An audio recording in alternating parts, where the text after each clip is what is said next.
Hey, beautiful people. Welcome back to another episode of Tats N Chats. I'm here with Elizabeth. We're getting a sexy witch on the arm. Sexy witch for sexy witch.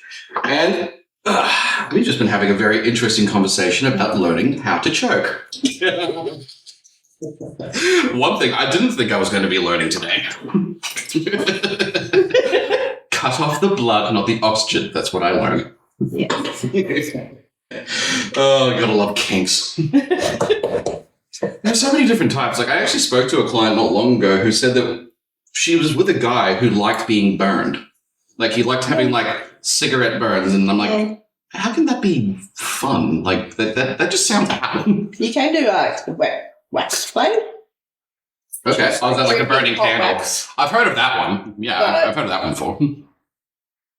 I guess it's more about trust. You've got to really trust the person. Yeah, I think that, like, I don't know much about... set my hair on fire. I don't know much about the kink culture, but apparently, yeah, there's a lot of, like, you have to either trust or know the person very well before you would ever try any of that shit. I actually listened to a mini-series on Audible called Kink, about where they talked about all those different things. Oh. Yeah, and I think there was one where it was, like, spanking or something. And it's not actually about the act itself. It's about the dynamic between the person doing it and the person receiving it. Yeah. The wife listens to her smut. I've listened to one. the wife likes her clitorature, as we call it. Yes. There's nothing wrong with smut.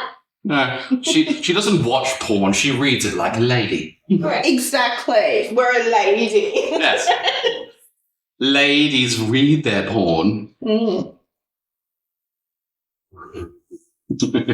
Well, porn is a bit more designed for men because you're visual species, whereas we're more intellectual. I'm visual and intellectual, I think. Sure you are, darling. Ask the wife. Yeah, sure. You're not helping. You're supposed to be on my side. Yeah, sure, honey. It's like, sure, yeah, cool, yeah. The one thing I couldn't get into is that ASMR. Yeah, ASMR is weird. I think it's my autism, but I'm just like... It's grating. Like, when you have it with headphones on, it's just like... I can't do it. Stop tapping it. Yeah, or like the wet sound. I'm like... Ugh. Or the mouth eating sounds, like right up on the... I think the one that's worse for me is like the sound of like... it's the sound of this thing being crumbled. It's almost like chalky. Yeah. That like... Like just, powder? Yeah, the powder, like... I swear I'm at least partially autistic because there are certain like textures and sounds and things I just can't do. I can't handle it. Yeah, no, I can't do.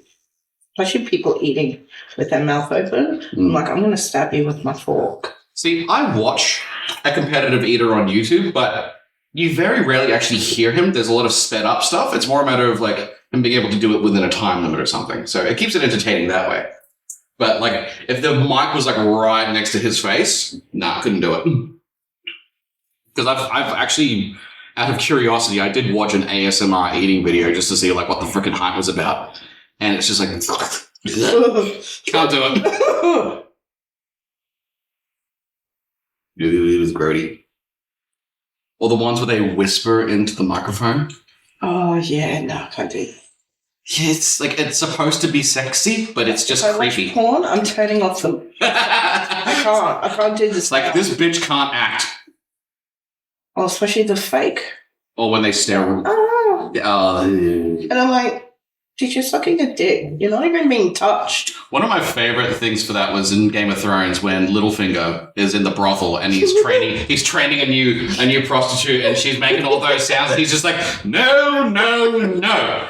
Do you know how ridiculous you sound? That's true. We're just like, brilliant. Good work, Littlefinger. Probably the only useful thing he did in that show. It's like pushing Liza Aaron through the moon door. That was great. Actually, that was pretty good. Mm-hmm. It's like, bye, bitch. Bye-bye now. Mm-hmm. I'm so disappointed with House of Dragon. Yeah. See, I love the book. The book is amazing. But they started it in the middle. There's an entire section of House of the Dragon where they start with Aegon's conquest. And that part is incredible. I really, really love that part of the book. Rhaenyra's stuff is kind of bland by comparison, honestly. I just get on with it. And The whole series was just a trailer for It's- series 3. it's talky, dragon in the distance, birdie, talky. Like, probably the most interesting thing was the red sewing, which is where they got the Targaryen offshoots to find their dragons. Yeah. Yeah. A lot of people burned. It was good. Yeah. And yeah, I was... And was it Seamus or something? And the dragon's like, you'll do. Yeah. Yeah, Sea Smoke is just like... Yeah.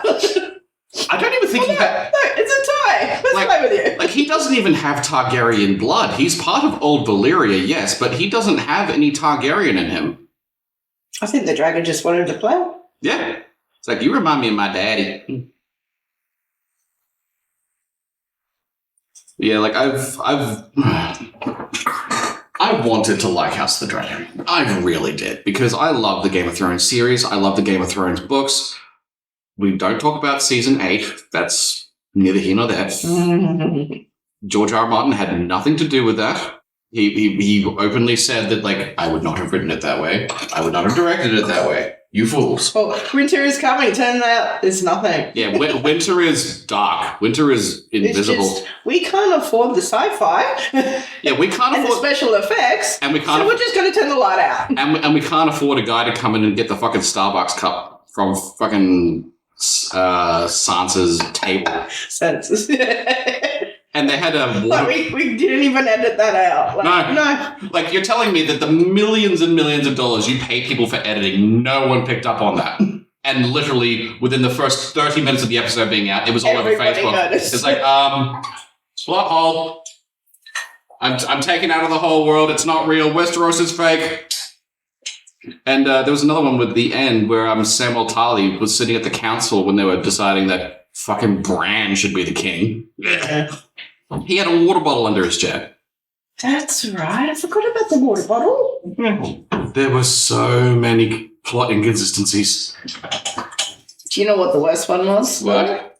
It's like top topic, but I just watched it recently. It was the second Aquaman movie. Haven't watched it. Yeah. Do not.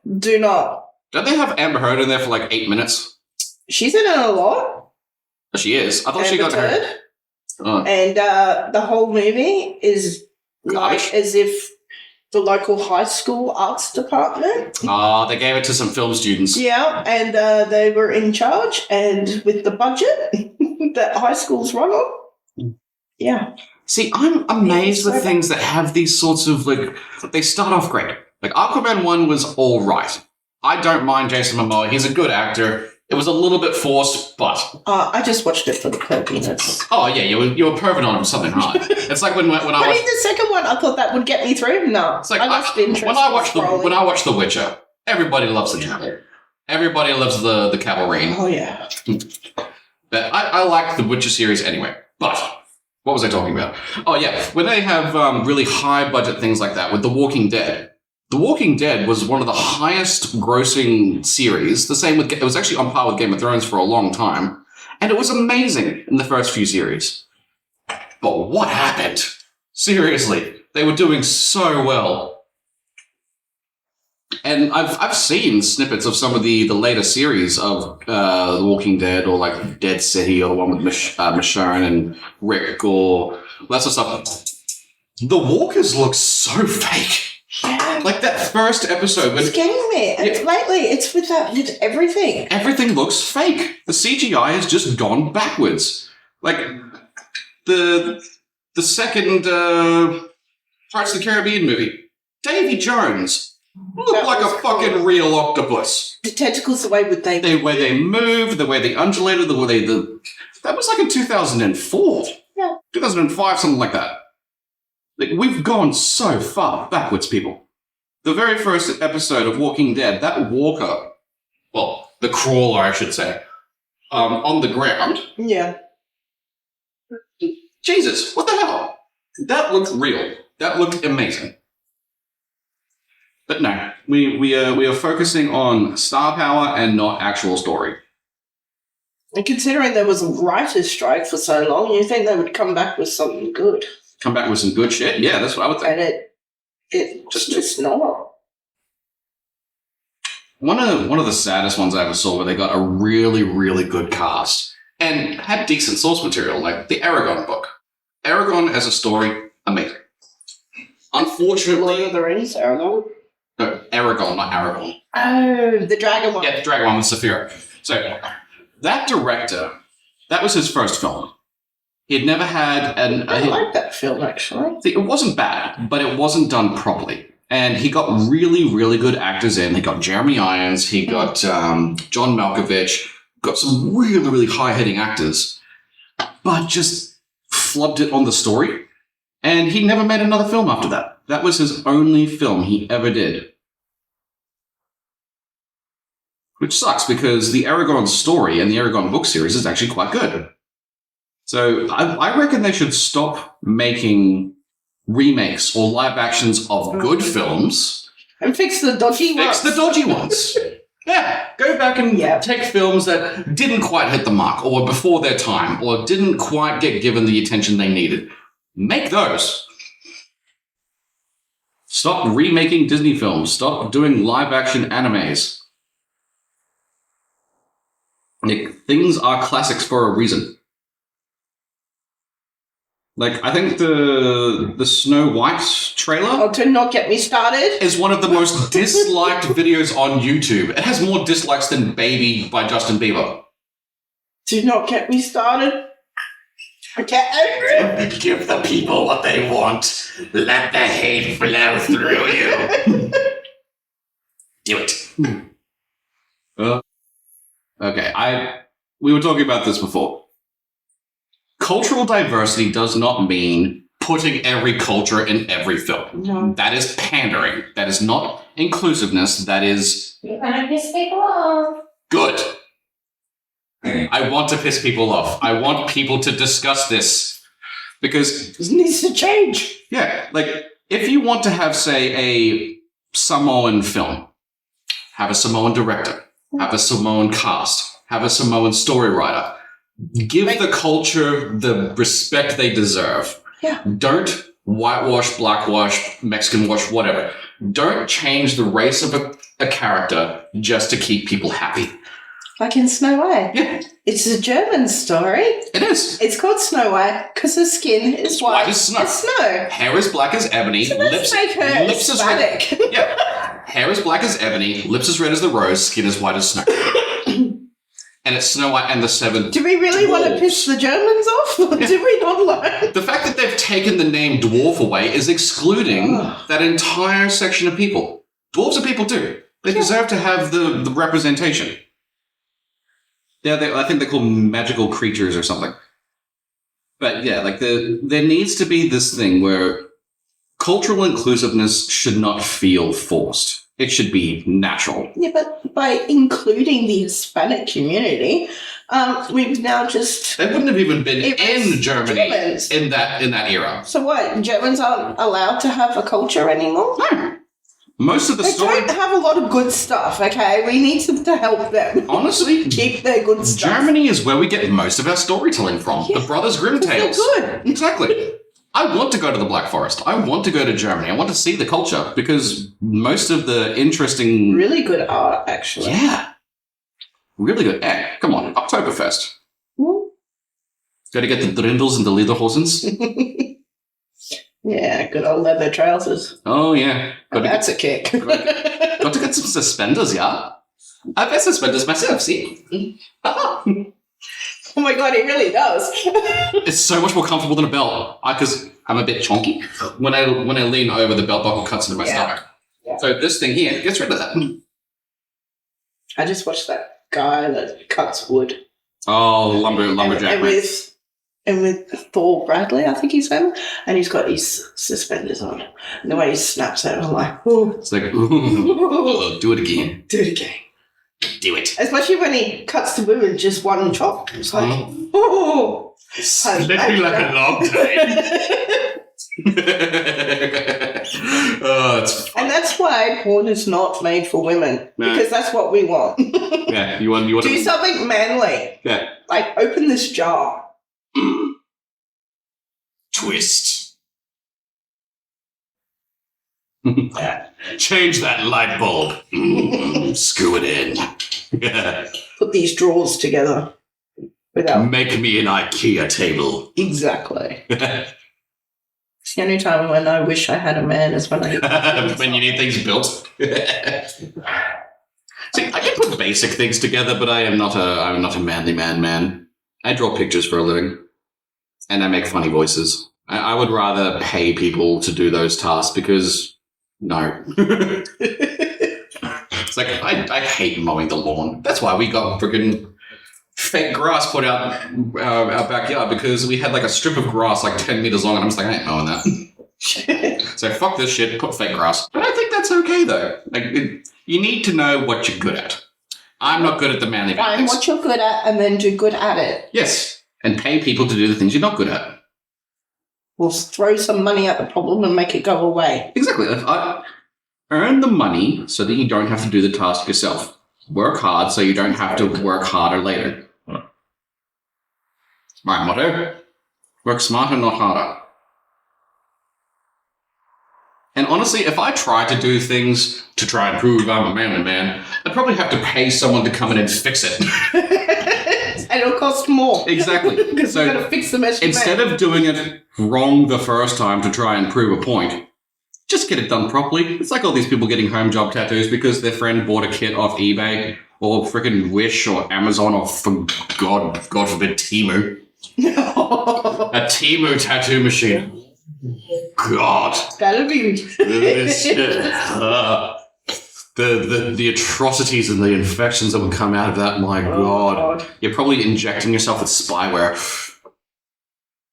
But yeah, like, so these people come and say... It's so cheap. And I'm like, Yeah, there's a reason for that. reason. There's things that you can be thrifty with. Like, you can be thrifty with the pillow. You can be thrifty with the clothes pegs. Neat little nifty things. You do not be thrifty with things that go in your skin. Like... On average, how many dodgy tattoos do you have to fix? Oh, so many. I had the same story come in probably at least twice a week where like, oh, we got drunk. Oh, it was like a mate's party or something. Someone had a kid. And I was like, okay, let me see. Yeah, it's always atrocious. But some of them aren't actually too bad. Like, I've seen some home job tattoos where I'm just like, oh, I've seen first-year apprentices who did worse than that. Not bad. But they still need fixing because, you know. Yeah. So, if people want tattoos, invest in someone who knows what they're doing. Because, like, when it comes to your skin, you deserve better. And you will more than likely pay more to either get it removed or covered up later. So, And it's perfect. and please, everyone, you need to know this.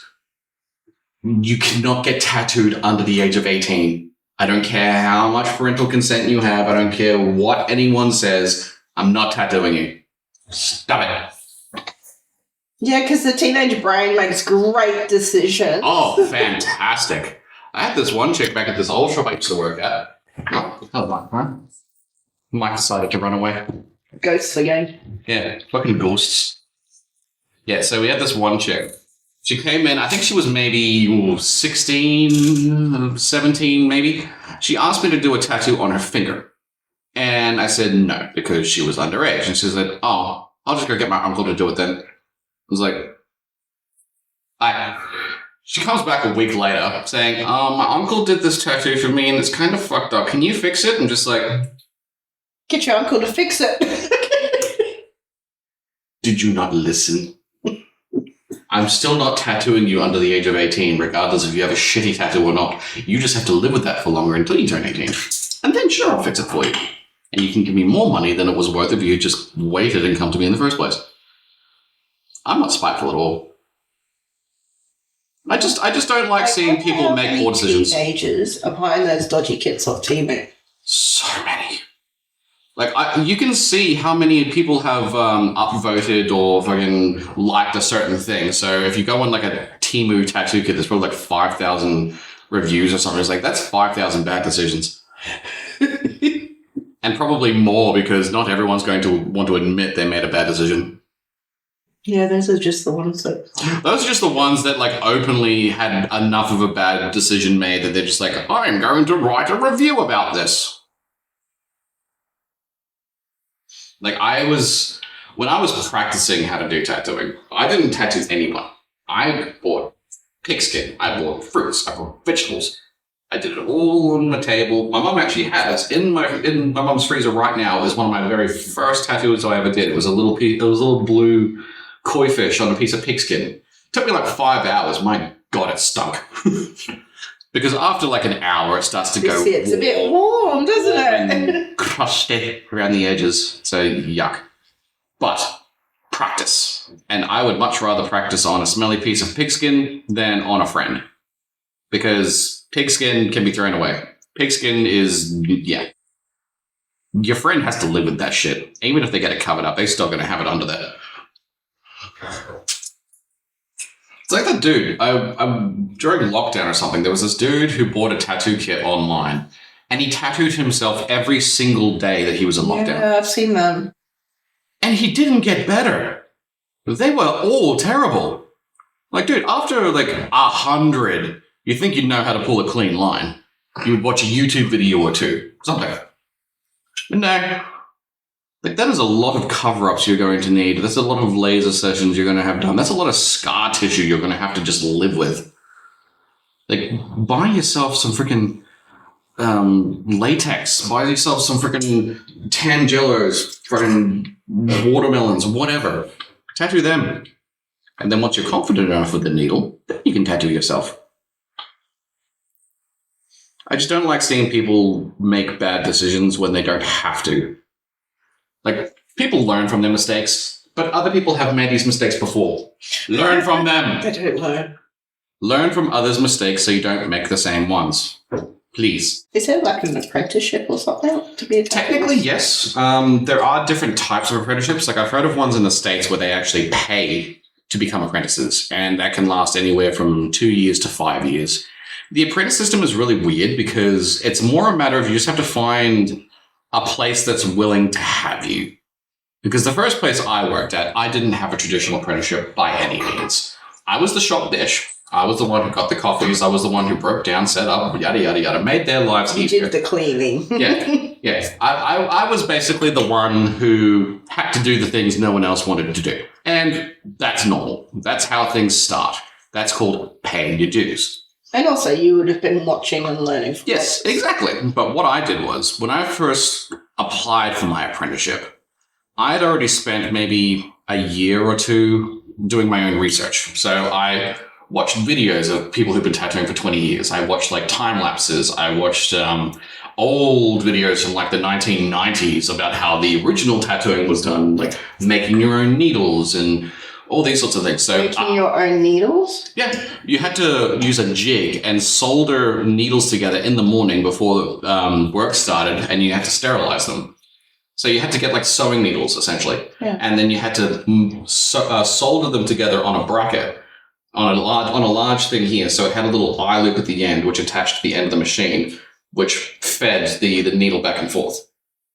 So the original system of needles was very annoying, for lack of a better term. We have these things now. So much better. You can change them out. You can use one machine for the whole tattoo. I know there are some... And it doesn't sound angry. No, it doesn't sound like a... It doesn't sound like a jackhammer had sex with a bumblebee. Yeah. So it's... Again, it's a matter of work smarter, not harder. These things have much less vibrations going through them. They have no chords. I can do this and not snag. And I remember when you had a cord. I remember as well, and I hated it. It was annoying. And I remember how much you were like, fucking cable, fucking foot metal.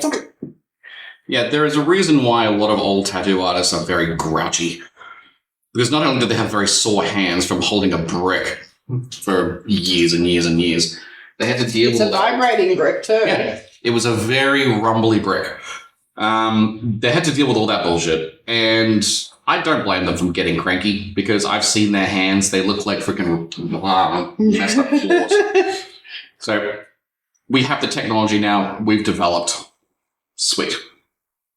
let's see. Well, with my original apprenticeship, I had probably 4 or 5 artists that I would sort of look in on and watch what they were doing. I had a couple that were more like personable than others. Others just straight up didn't want to talk to me. I was in their way. So I pretty much took the best parts of each of them and added it into my knowledge system. And after about 6 months after I got my license, I started doing some bigger work. I was probably closer to one of the senior artists because at that point, the shop I was working at, they didn't really... They had a very high turnover rate, let's say. So they had a lot of people coming in and out. That's right, I can just stay there. You need blue tuck. That's all right, I can chill. You just need to calm down, all right? Yeah, it's like, you want to be part of the conversation. Okay, I get it. Calm the fuck down. Yeah. Sterilization. But yeah, so the original apprenticeship wasn't so much a one-on-one. I had a master. I was learning everything from them sort of thing. You did as you were told, you listened, and you adapted. So there are things that I was taught that I still use, and there are some things that I taught that I have never used. Like one of my, the people that was teaching me taught me how to hold a tattoo machine. And it worked for them because that's what they did. It doesn't work for me. It's just not the way that I hold the machine. It doesn't work that way. Well, I mean, make the little people, like make the OK symbol with your hand.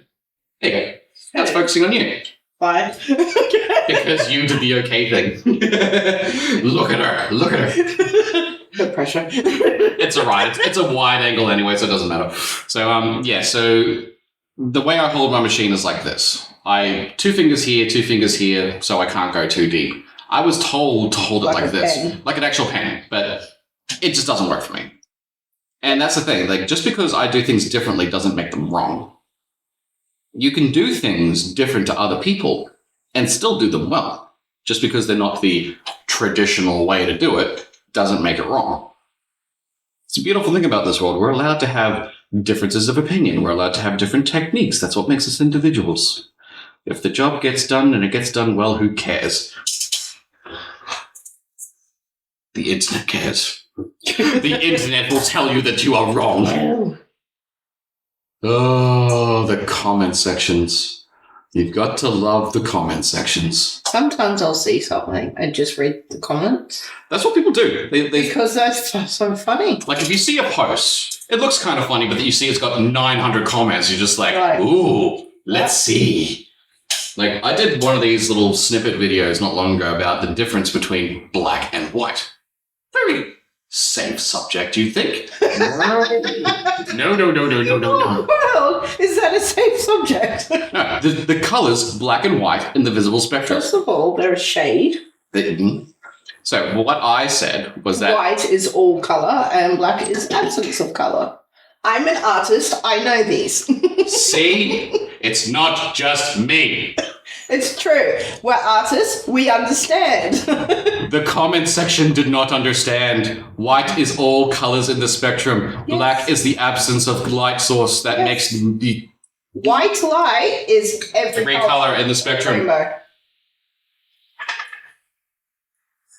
Newton disk. Look it up. Stop yelling at me. Google before you comment, please. I don't want to have to keep correcting the same thing over and over again. And I will admit, like, if I'm wrong about something, I will be the first to admit, it's like, I was wrong. Yeah, I apologize. Thank you for educating me. I learned something new today. Like, I didn't know that choking was cutting off blood, not freaking oxygen. I thought choking meant no air. So I actually started putting like little captions in the little videos that I was doing for like, if I'm talking about this thing here, I'll have the writing above it. So it's like, see, Google says it, not me.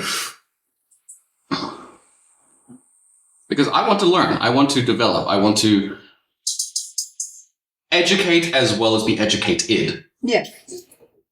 Like, I'm what's called an autodidact. So an autodidact is someone who doesn't really learn from books. They don't learn from being told to do things. They just learn by doing. Yeah, it's kind of like a kinetic learner, but autodidact literally means to teach oneself.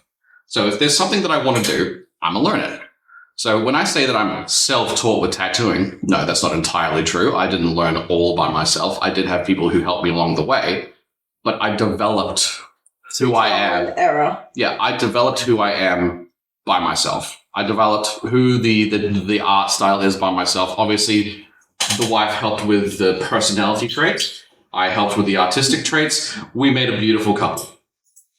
Aw, thanks, baby. You're welcome. Aww. We work well together. Some people ask me all the time, some people ask me, how the hell do you guys work together and not kill each other? If I had to work with my partner, I'd probably slit their throats. Like, I'm like, why are you married? yeah, why'd you get together? Weren't you guys friends first or something? You know, is that, no, just sex? Okay.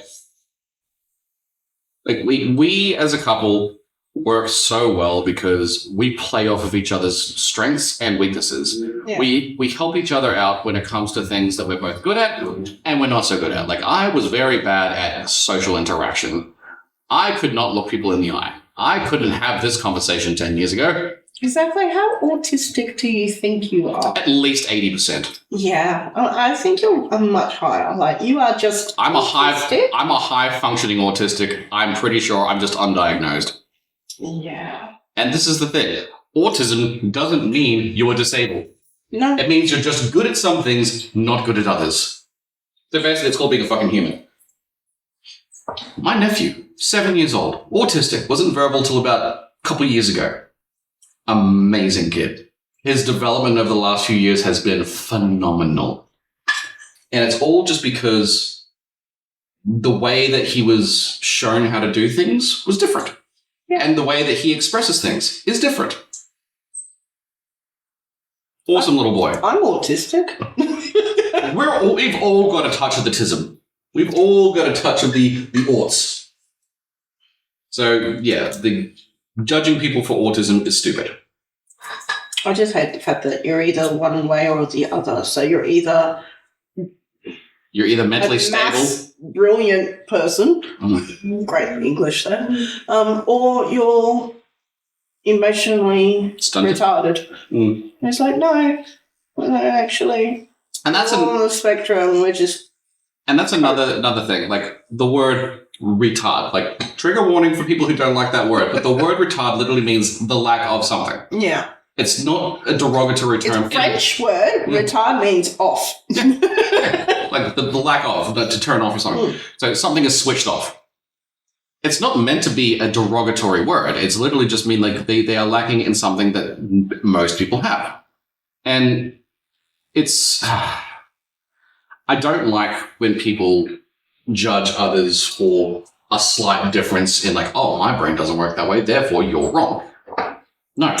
Like, the fact that people's brains work differently is a good thing. It shows different points of perspective. It shows that we all have a way of looking at the world that is different. It varies. That's what makes it wonderful. If we all thought the same, it would be a very boring world. If we all thought the same, we wouldn't have inventions like the airplane, fucking penicillin. Penicillin is made out of mold.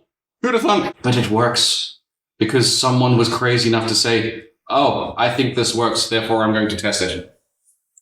Well, they ask the question, what if? Yeah, what if? What if? If that phrase did not exist, we would all be dead. Wonder what will happen if... We would never have crawled out of our little caves. What if the sun isn't a god that wants to smite us? What if all water isn't salty? And this is why conversations are important. Because they open dialogues. They get people thinking. Because the problem is people are too reactive these days. They react before they think. That hurts my feelings. I don't care. Your feelings can get hurt all you want. Your little feelings are going to stay intact. They're not going to die. You can get offended and nothing will happen to you. And it's okay. You're not going to get cancer. You're not going to get leprosy. You might get a little butt hurt, but put some ointment on it, you'll be fine.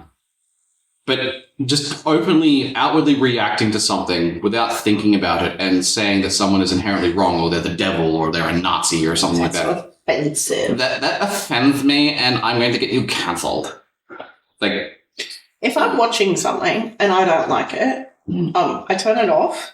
yeah, you have the I option. know, I'm crazy like that. If you don't like And then what you see, I don't bother you writing can look away. a review. I don't bother talking about it. It ceased to exist. Yeah, it's like, I don't like that. I'm not going to watch it anymore. Simple as that. That's why there are some movies when I see the trailer for them, I'm just like, I'm not sure. I'm going to wait until it comes out because I don't want to have to pay for it and then be like, why did I sit through that? Or like the Batman. It's got an actor I don't like in it, so I'm not going to watch it. You're not going to pay for it. That's it. If it's on in passing, you might watch a snippet or two. Just be like, that's terrible. But we look for the conflict. We look for the drama. Humans as a fucking species are just outwardly aggressive, I think is the best way to put it, because like we don't embrace Competition with one another. Yes, we don't embrace what makes everybody different. We scorn them and point at them for being different. It's like, oh, you have an idea that's different to mine. I don't like you. I'm going to destroy you online. It's funny because I work with 3-year-olds, right? Oh, And- yes. They're like little alcoholics. They don't have a filter. Oh, I love them. Autistic alcoholics. Because they will tell you exactly what they think of you. And they don't care if they hurt their They feelings. don't care at all. I've got one child whose mother has had a lot of filler. Lip fillers, Lip like filler, cheek filler, the like whole... baboon bum. Yep. And the other little boy in my class just looked at me and go, why does your mum look like an alien? Oh, It was so brilliant. hard not to burst out laughing. Be like, you just wanted to go up and be like, high five, little man, high five. And when the mum left, I just went, I love you. I love you so Give me a much. cuddle. Come here, little man. And the thing is, it's like, yeah, it's true. Why does she look like an alien? Why does it look like you stuck your face in a hornet's nest? And that's the thing. That's humor. That is dark humor. Yeah, but he wasn't trying to be funny. He was really concerned. Yeah. Is your mum an He would alien? actually be like, why is your Why mom an is he alien? talking about this? Is no one else seeing what I'm seeing? Does she need to go to the hospital? And that's another thing. A lot of people don't realize that Botox is actually one of the most toxic things you can put in your body. Mhm. Yeah. Botulism is one of the most toxic substances on the planet, and we use it to make our lips look a little bit plumper. And people were worried about the COVID vaccine. I know someone who is very, I'd Anti-vax? say, hippie. Okay. They don't wear deodorant. They're all about, because What chemicals. is Even sunscreen. they make chemicals. vegan deodorants, just saying. Oh, yeah. They use that crystal and they sting. So, But the crystal's going to clean them. Okay, you continue. yes. Okay, this magic pretty rock is going to, fix things. But she gets Botox That is in her forehead. She's like What? 20-something. that's like a vegan owning a freaking cattle farm. That makes no sense. I'm like, what the fuck? It's like you Make hypocrite. it make sense. You hypocrite. You fucking Are hypocrite. you really worried about the wrinkles in your forehead when you stink? Mm-hmm. Yeah, because we all scrunch up our noses and we're getting wrinkles in our face because of smelling it. People aren't getting close enough to look at your flawless place. They're staying away from you. You stink. Have you ever walked past someone in a shopping centre and you just walk into a wall of waft? I used to work at Woolworths. Oh, so you know exactly And what I I'm could talking smell about. them before they even came around the corner. Like I As was. soon as they entered the shop, I went, that bitch is here. Yeah, you could like. I smell a It disturbance was in an the old force. man. It was tobacco and BO. Yeah, I walked past one. It's thick as well. Like, You can't down walk into a fucking wall. far. Yeah, it's a wall of waft. Like, I walked past this one kid. He must have just started puberty or something. Because he had the frickin' boy sweats going something fierce. And he just walked past the wall. And it's not just BO. No, something else. it's rancid. It's horrible. And he was walking past the deodorant section. I'm just like, dude, free sample right there. Stop.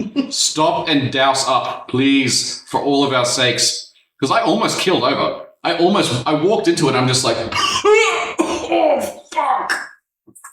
Just like burn your eyes. It does. It does. It's like the mixture of like cutting an onion and like opening up like a gym bag from like 4 months ago and just all the sweaty socks. Thanks for that visual. You're welcome. If I had to be traumatized by that, so do you. Thanks. You're welcome. We share things here. We can educate each other as well as traumatize. Yeah. So what got you into working with little troglodytes, little children? I'm good at it. Yeah? You can handle little alcoholics? Yeah. It's more of a vocation rather than career decision. Okay. So it's just something that you were good at that you turned into a career. Yeah. Okay. My youngest was going to kindy, Mm-hmm. and she's autistic as well, so she was having trouble You had with experience. drop off. So I hung around just to help her, and I was really interacting with the other children, not her. Mm. My theory was if she saw me interacting with these kids, she'll realise that they're cool and want to interact too. Like, mommy's doing it. It must be good. Yeah, like, look, this is fun. I'm just like mommy. Whereas the teacher at the time was like, you need to do this for a living. I can't teach what you do naturally. And that is the case. And it's true. Like, There are some things you at can't my teach. work, we have so many people come and go. And because they think, oh, chuck it, it'll be easy, just play Play-Doh, just play with kids all day. No. No. It is not a job I would ever choose. It is emotionally as well as physically draining. Mm. There's no off switch. No. They are And you're masking all day. Mm. Yeah, you need to be upbeat and, hi, darling, I can see. You're basically being an actor. Yeah, like there's a child screaming at you darling. because you killed a cockroach and you've put it in the bin and they want to keep it as a pet. It's like, it's dead. And they are screaming. Like, it's not even like a little hit. Like, named him. guts are out, It needs to go in the bin, but they're going to scream at you for about 20 minutes. Mm-hmm. And you need to remain calm and you need to find a way to keep them calm Ooh, son. and solve this problem. Meanwhile, someone over there has now decided to jump off beds and find a more creative way of killing themselves. Throw a stapler at their friend's head. Yeah, well, I tried to keep the staplers away. Mm-hmm. But kids know how to climb things. They know how to do. It's basically, I'm teaching people how to be human. Mm-hmm. How to human 101. Yeah. We need that as a class in all schools. How to human, how to life. But common sense 101. How to do your taxes, how to change a tire, how to do a budget, how to bake bread, how to not kill yourself. Actually, I did teach them how to break bread. It took us quite a lot. Mm. Every week we have like a baking class, and Ooh. yeah, there were some misses. I can imagine. Like I misread tisp as Tablespoon instead of teaspoon. Only Instead of putting a teaspoon of salt in, I put in a tablespoon, and it was a very salty loaf of bread, that one. Yeah, it's like there was that meme about someone saying, oh, it said put 34 cups of flour in. It's like, It's 3 to 4. 3 to 4, love. And it was basically just this like block of concrete. Yeah. Now, bread's not easy, and just trying to get it to rise. Mm-hmm. In the end, Trying to get the bread excited. yeah. We had to ferment the yeast. Get it really warm and smelly. Mm-hmm. But we learned. It was a success in the end. They don't even teach wood class in school anymore, do they? No, in high school they do. They do? Okay, good. But Wood shop. it's not for everyone, if you know what I mean. Like, I think they might do 6 months in year 8. There was even the thing that the wife and I were discussing not long ago about how, like in high school, like 16, 17-ish, they should have like a pre-parenting course. Sort of like doing like how to look after a child, how to change a nappy, all those sorts of things. So like, getting these kids prepared. Yeah. Because it is a lot of the time, it's kids having kids. They don't know what they're doing. But there's sex ed and there's like actually teaching them how to be a parent, how to be an adult. Yeah. You're teaching them the fun part, not the Basically, aftermath. just making it up as I go along. Pretty much. There is no like definitive this is how to be a parent, but Well, my favourite is when you got child with special needs, it's like baby books don't rely. Where is this in the baby book? yeah, what chapter is this? What chapter is the That doesn't appear to be written here at all. Yeah, where's the projectile vomiting and the being able to teleport across the house? Or ripping out your tooth because your mum asked you to put on your shoes and you don't want to go to school. Wow, that's extreme. She actually broke the tooth. Jesus. Yeah. That was a fun day. Like, no one wins in that scenario. Well, she didn't get to go to school. So I guess it was successful. But now she has a freaking sore mouth. It was a trip to the dentist instead. Damn. And then I asked her, why did you do that? But once she was calm, like a week later, she just shrugged her shoulders and went, I don't want to go to school. I'm like, was that a good decision? People being mean to me. I get it. I don't like school either. I was. Yeah, but you fake like, oh, I'm sick. I don't feel well. My tummy hurts. You don't rip your tooth out. That's a little bit extreme. Well, she's going to be fun when she's a teenager. Oh, yeah. She'll live with her dad. It's like you are going to a boot Yeah. camp. You are being away from me, devil child.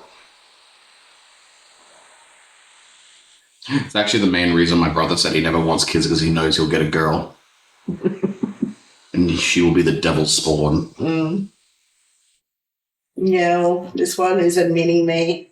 So you can only So blame it's my yourself. mother's revenge. It's like, this is what you were like when you were a child. Yeah.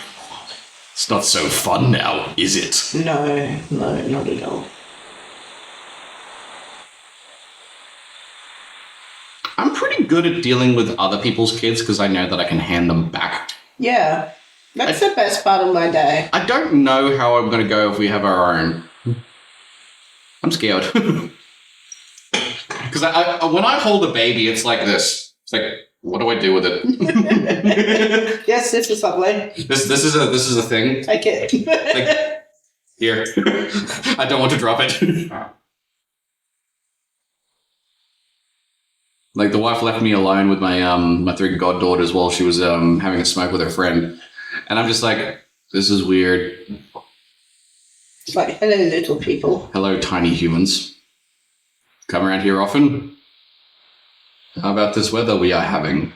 I don't know how to... Gee, you're not autistic, are you? No, I don't know how to interact. I don't know how to people. It's like people ask me, do you go out and you hang out after work? I'm like, no. I go home. What are you talking about? I go home to my quiet place. It's nice. It's safe there. I once met a guy who doesn't watch TV or movies or anything like that, doesn't listen to music. What does he do? Books? Oh, I still don't know. He just exists? I didn't continue to find out. You were just like, you're a serial killer. I have nothing to say to you. We have nothing in common. I can't make references. I only talked to him because he had a dog and I thought the dog was cute. Maybe he just plays with the dog. I don't know. Strange human, but yeah. Like, I get not being like a massive fan of movies or something because you work a lot, you don't really have a lot of time, but no music, no nothing. Yeah, nothing. Like, I've heard of people who don't have TVs, but they still have a phone. Like, did he have a clamshell phone or did he have like an actual smartphone? I don't know. I was just, yeah. It's online dating. You just So he must have had some sort and I was of like, digital presence. yeah, like, I'm not interested now. Like, if I can't make puns and movie quotes and... You won't understand a word I'm saying. No, I'm going exactly. to think I'm more mental than what I am. My jokes won't land and I'll seem psychotic when you're the crazy one. But I've got to get over the no music. Like, I don't really listen to music. And I'm like... at all? I'm in constant noise. I can't. Because it stops the voices in my head. Yeah. The voices in my head want to come out to play. No, not psychotic, just the anxiety. Like, all the things I'm meant to do and I haven't done, or I'm supposed to do that, or don't forget that. Like, I'd love to be able to have music on while we're doing these things, but, copyright laws and all that. Yeah. But having the conversation is good because it lets the freak out.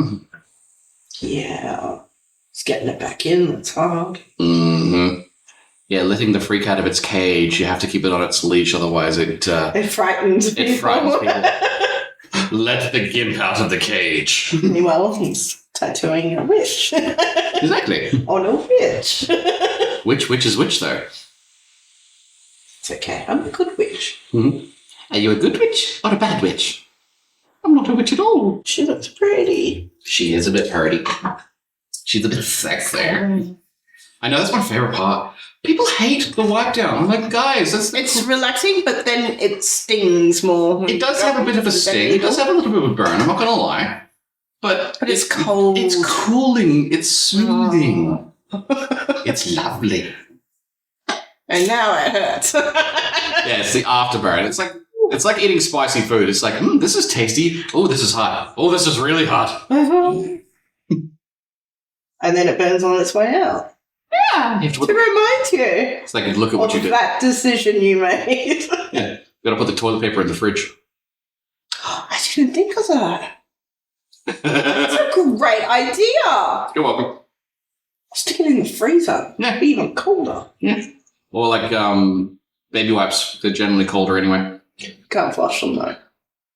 There are some that can. The flushable ones. No, they're not flushable. Even though they say flushable on them. Yeah, it's a scam. Oh. I did not know that. Do not flush your baby wipes. No. Otherwise you will be paying a very expensive man to come and unplug your toilet pipes. I did not know that. I actually think it was plumbers that invented the flushable wipe. It's like they had the cure for cancer, but they don't let people know. They just want to keep paying for the radiation. Yeah. It's like, we know how to fix this, but we want more of your money.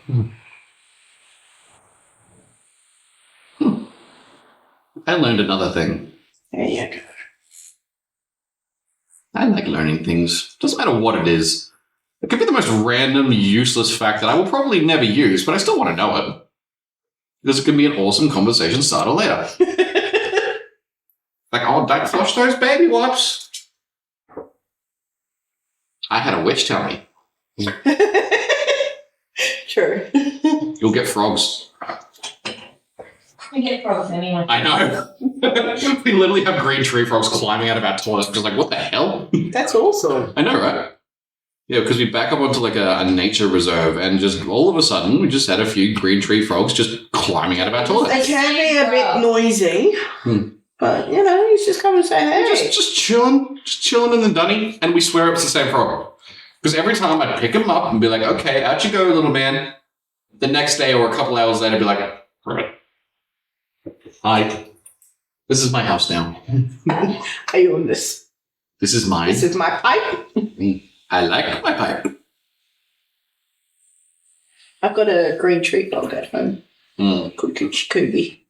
Jacoby. Yeah. I was worried because I haven't seen because they camouflage so well. They do. There's full of plants in there. And I was like, fuck, I haven't seen or heard him in a while. And then last night he wouldn't shut the fuck up. I'm like, okay, I get it. You're still alive. We have this bird's nest outside of our house, and the wife gets murderous when the little baby's asking for food, and the mother... Yeah. She's like, feed your fucking baby. Or the chick next door, she's got two little yip-yip dogs. Oh, I hate that. Like, dogs should be like 15 kilos or more. Because if they bark, they need to have a... No. And they're just barking at nothing. Oh yeah, like we can close the door to the bathroom and they'll bark. We'll walk out the door to go to work and they'll bark. It's like There'll be a flying leaf. and they'll bark. Yes, this is why I'm a cat person. I love our cats. I wish they would stop pissing on things. They've done well recently. But they are very expensive. Do you find that it's sort of like an evilness to that wing though? Like, It seems spiteful. Yeah. Like, it's in the spot I sit in on the couch. It's just like, come on, guys. Fuck you, I'm going to piss on this. Mm-hmm. Or like when they vomit. They vomit on things that we The own. tiles are just there. And you have to go straight on the carpet. But I'll move and come onto the carpet. Or it'll go on the wife's yoga mat or on my shoes. It's like, the fuck, guys? It's like, do we not feed you enough? Is that what this is? And then they'll just sit there and judge you. They just sit there scornfully looking. He's like, what you gonna do about it? My cat does this. So I'm on holidays. And my cat will just stare at me like, when are you fucking going back to work? It's like, get away from me. You're on my couch. This isn't my house. You just live here. Yeah, I'm like, why are you still here? And where are the treats? Hello. Another witch. Witch. Let's form a cover. Have you been watching Agatha all along? No, I haven't watched that yet. It's okay. WandaVision was better. Yeah, I don't like the fact that you have to watch TV shows to get movies now. And watching the... I don't like the fact that I have to wait a week for the next episode. Like it's the 90s. What is this bullshit? Why can't you release the whole thing at once? Oh. It's all filmed, isn't it? You wouldn't be releasing it if it wasn't finished, would you? See, someone needs to do what they did with Game of Thrones back in the pirating days. They need to find the first few episodes and then just release them in a big bunch. Or what me and the wife are doing, like when we're watching a new series, we'll wait for the entire series to come out and then we'll binge watch it. Binge watch it, yeah. But then you have to avoid spoilers. And that's not easy. No, especially because social media likes to ruin everything. Well, just do what Netflix does and just release it all in one go. Yeah, that. Release it by season, not by fucking episode. Yeah, when they released The Witcher, they did it all in one season. Oh. I think the thing they're doing a lot with things with Agatha and whatnot is they're taking villains and they're giving them a backstory so that you empathize with the villain. Like what they did with Maleficent.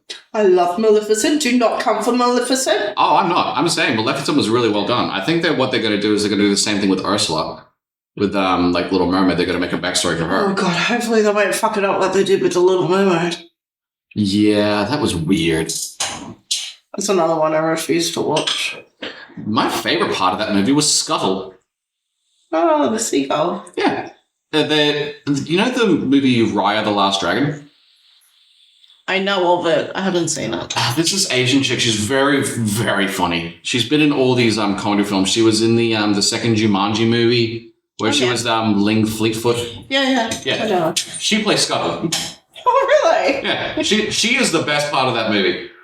They gave Prince Eric his own song and boy cannot sing, I'm sorry. Either he can't sing or the composer can't compose. Like both. See, I like... So it's worse than Mamma Mia. Oh, yeah, terrible.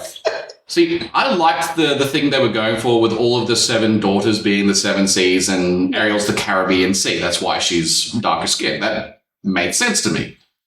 The rest of the movie don't make no sense. It's just terrible. Like, they've proven that Ariel knows how to write. She knows how to sign a contract. Mm-hmm. Why could she not write her name down on a piece of paper for Eric? Do like, oh, your name is Ariel. Yeah, why couldn't she just... It's like, sorry, my voice is gone, yada yada, Yeah. my name is Ariel. Massive plot hole there. Hearing how to write her name. You'd think that the princess of a royal family would be more learned than that. Mm-hmm. Maybe Sebastian not so good at teaching them letters, dear man. All she could write was her name. Then why didn't she write that and hand it to him? Then he could go, Ariel. Ariel. Oh, spell's broken. Thanks for that. It's like, I loved you, I saved your life. Because the reason why he was all freaking like, yes, no, maybe so, is because he was like, oh, you mustn't be the girl who saved my life because she could You sing. can't sing, yeah.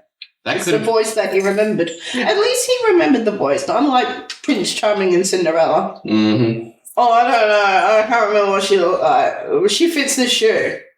See, the messed up part about those movies is that I want them to do a full Brothers Grimm version of all those fairy tales because the stories are so much worse. It's like the worst horror. Like the stepsisters cut off their own toes and the heels and shit. In Snow White, she doesn't wake up to being kissed in the glass coffin. She wakes up to nursing her baby, which means Mr. Prince Man did a little something. Necrophilia. He did a little bit of a roofie. He took advantage of the situation. And then at their wedding ceremony, the queen had to dance in red-hot iron shoes until she died. Yeah, I want to see that. Read the original Brothers Grimm tale. They're fucked. In Red Riding Hood, the huntsman comes in and he cuts open the wolf's fucking stomach. And Red Riding Hood's already been eaten. Spoiler alert. Sorry, Tony. I'm sorry. These stories have existed longer than any of us have been alive. Spoiler alert is well beyond this. Yeah, but you gotta tell people. Fine. Disclaimer. Spoiler alert. There you go. Okay. Doesn't matter that this comes after the spoiler. You're still alerted, so spoiler alert. It's like, I've been triggered by spoilers. I've always loved dark and grotesque storytelling. I think that's why I love things like Black Mirror and Love, Death and Robots and all those sorts of things. Things that aren't conventional storytelling. It's like what M. Night Shyamalan should have been. Because M. Night's got some great films. Really, really good ones. And then he's got some absolute bombs. Like Lady in the Water. The Happening. Oh my god, The Happening. That is the funniest piece of shit. It's literally Bird Box. I think it's the trees. The wind. The wind. The plants. And then he spends 5 minutes talking to a plastic plant. And it's just and insane. he always has the same expression on his face. It's like, we're not going to realize. We're not going to realize what's happening. I don't know. What about his wife? Ugh. What the fuck? Have you guys heard that the bees are disappearing? I have no idea who you guys are. Yeah, it's a Mark Wahlberg movie where he is the most useless protagonist in the world. He's a scientist, a high school teacher. He's a high school teacher. And yet he's there with a report going to the government. Yeah, like you know the bullshit that happened in Bird Box, right? Where they're getting chased by the wind, and if they see this certain thing, then they go mad and they try to kill themselves. Same thing. It's exactly that, but this thing is wind-based, and apparently it's because of plants, and if you're in a large group of people, it affects you more. Okay. It is so weird. And then it just stops. And then just ends. Like, literally, him and his missus are on the opposite end of like a farmyard thing, and they're trying to talk to each other through this, like, little tunnel system pipe thing. Basically, cups on it. And they're basically just like, I don't want to be without you. I don't want to die without you. So they walk out into the middle of the field, expecting to be taken by this thing. And then nothing happens. And then like a year later, it travels to France. Yeah, it starts off by walking backwards. Yeah. Yeah, you walk backwards, you start saying weird things, and then you just find a way to kill yourself. Okay. Yeah, it's a very triggering movie. It's so stupid. It's so stupid and so poorly done. But yet he came up with things like Invincible. I love that. Great. In Split, another James McAvoy at his best. The dude can do 26 different roles in one film. What was that one? I want to see Ghost, but that's not it. Glass? Glass is the last one. So it goes Invincible. He did like with Patricia and like all these different. My name is Patricia. Oh my god, he was amazing. He's not supposed to hurt you. And the child one's name is Hedwig. Yes.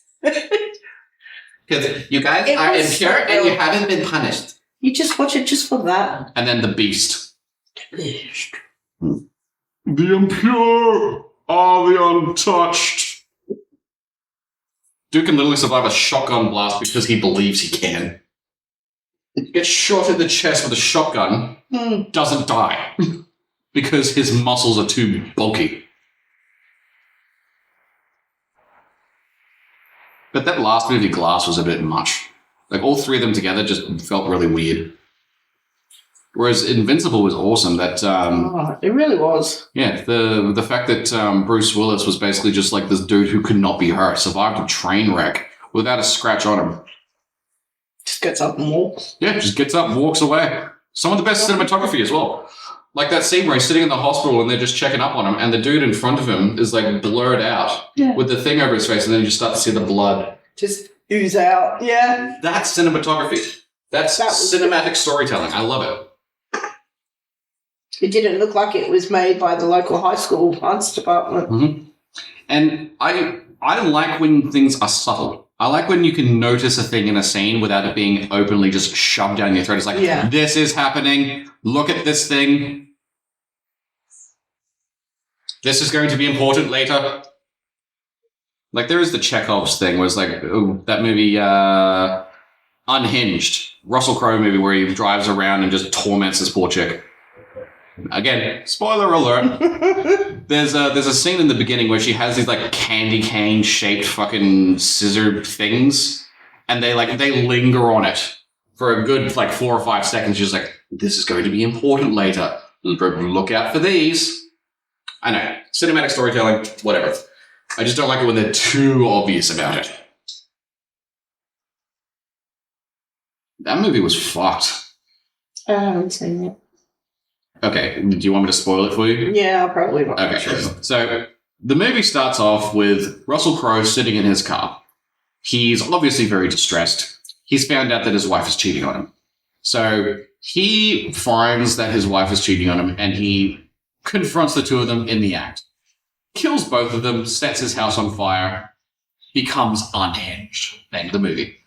And then it smash cuts to this other chick who's got a very stressful life. She's dealing with her kid. She's got ex-husband problems, yada, yada, yada. She doesn't lock her phone. She doesn't have any internet security. She doesn't believe in that shit. And she's in a very, very bad mood. She's driving along. I think she's taking the kid to school or something. And she gets stuck behind Russell Crowe in traffic. And he's just sitting there just thinking about what he did. Just sort of wallowing in his own sadness. And she beeps at him because he's not going at the traffic light. And she's being all aggressive, like full-blown road rage. Drives around him, and then he just calmly, a little bit way down the road, he pulls up next to her being like, I'm sure you're having a bad day.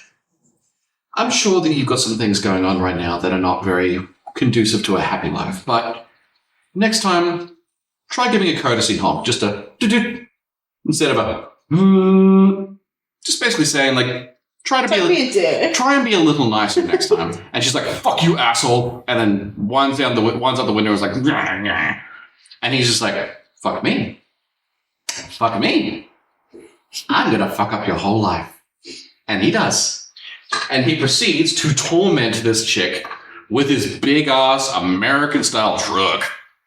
He doesn't care. He doesn't care if he kills people. He doesn't care if he causes bodily harm. He literally spends the entire rest of the movie stalking her and making her life a misery. Like, he gets a hold of her phone. She doesn't have security on it, so she transfers all of her money to her ex-husband. He tracks all of her friends, beats the shit out of the friend. Yeah. All because she didn't give a courtesy honk. A courtesy tap. So I have not honked at a single person since I watched that film. Because I'm just like, I don't know how far away someone is from the edge. I don't know how far away someone is from fucking getting unhinged. What someone else is going through at the time. Look, if you're driving on the highway, if you look at every single car, every single person in that car is living their own story. And we're all just the side characters. Everyone's going through some shit right now. Don't be a dick. People got their own shit going on. Moral of the story, don't be a dick. Someone is probably going through some shit right now that you couldn't handle. You're going through some shit they couldn't handle. Be nice. Or we'll turn you into frogs. Yes. And then put you in a pot. Or in your toilet. Yes. That's what the British call the pot. It just reminds me of the, did you ever see the movie The Black Cauldron? Yeah. The three witches, and they try to turn the bard into the toad. It's like, ooh, toad soup.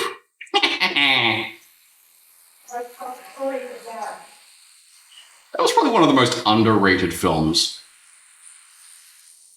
It was actually really, really good. It was dark. Like the Horn King. And I swear Gurgi is straight up Gollum. Because he talks just like... Master! It's like, Talks in third person. yeah. Gurgi with crunches and munches. He literally sounds just like Gollum. Very similar. I wonder if he used that as inspiration. It probably was some sort of inspiration. Because in the original book of Lord of the Rings, Gollum is supposed to be this more like hairy, dark sort of creature. But the whole aesthetic of the Black Cauldron was really, really cool. I liked it. And no one ever mentions Princess Eilonwy when they talk about Disney princesses. Because it is a Disney film. That's true. So, well, I guess it's the same with Merida. Merida's a different studio. Yeah. But it's full Disney film. Mm-hmm. Princess Eilonwy got shunned. We don't talk about the Scottish one. Nah, she's a bit of a bad woman, mad bitch. She's a bit rough. I like that in Wreck-It Ralph too, where they're just like, We can't understand what she's from the other studio. Don't talk about that one. I would love it if all of the Disney budget went to the Pixar writers. Yeah, because like The Pixar movies that are coming out now are so good. Like Elemental, Inside Out, Up, Onward, Soul. Fantastic storytelling. Incredible. and they're really like They're all original too. They're all new make things. me feel like emotional. Like those shorts the shorts that we were talking about. It's basically that, but done into a feature film. Like what's that that little seabird one, Piper? Oh, So Papa. cute. He just was Just wanna scared of squish the it. wave, Squish it. and then the crab shows him Mm-hmm. to look. It's funny. Like I'll watch like a real soppy drama, which is supposed to make you cry, And he was like, and I nah. feel nothing. I'm like, this is so. But this little cartoon bird's got me in the feels. This volcano's gonna make me cry. It's not gonna make a grown girl cry. I was ugly crying in lava. That scene at the end of Inside Out when Riley like when happiness actually lets sadness, when joy lets sadness actually like take over, and like the sadness is what brings people closer. Right. I'm just like, God damn, movie. People can feel more than one You can thing. feel more than one emotion. Emotions are complex. And that end scene with the freaking cat on the thing, and it's like, Yes, it's like, I swear to God, that's true. cats can just get the They'll be there licking themselves and then all of a sudden bouncing off walls. they get the zoomies. They get the zoomies out of nowhere. They're just startled and do weird shit. Mm-hmm. I don't think the second one hit as hard, but the first one was definitely my favorite out of like one of the Pixar films that have come out recently. Well, the Disney Pixar, sorry. More of that, less live actions, please. Like at least with the Mufasa one that's coming out, it's not remaking The Lion King. No, it's doing like it's a pre-text. Like I'm pretty sure there's going to be that whole thing about Sierra. I was thinking it'd be more like, how did Scar get his scar? Well, originally his name was Taka, which in Swahili means garbage. But yeah, there was probably that whole thing where they fought each other because Scar is technically older. Oh no, wait, is he? No, he's not. No. Oh, he's just my big brother. So I think they were fighting for dominance, but yeah, Scar ain't got the strength for that. So I'm assuming that he got given that nickname after he was defeated by Mufasa. I'd rather be called Scar than garbage. Mm-hmm. Again, here's a spoiler alert / trigger warning. Hakuna Matata does not mean no worries.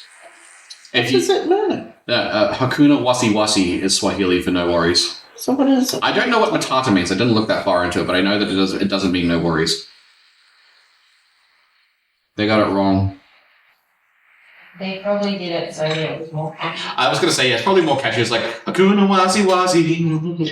That's catchy. It's alright. It means no wazis for the rest of your days. It's a problem free, a wazi free.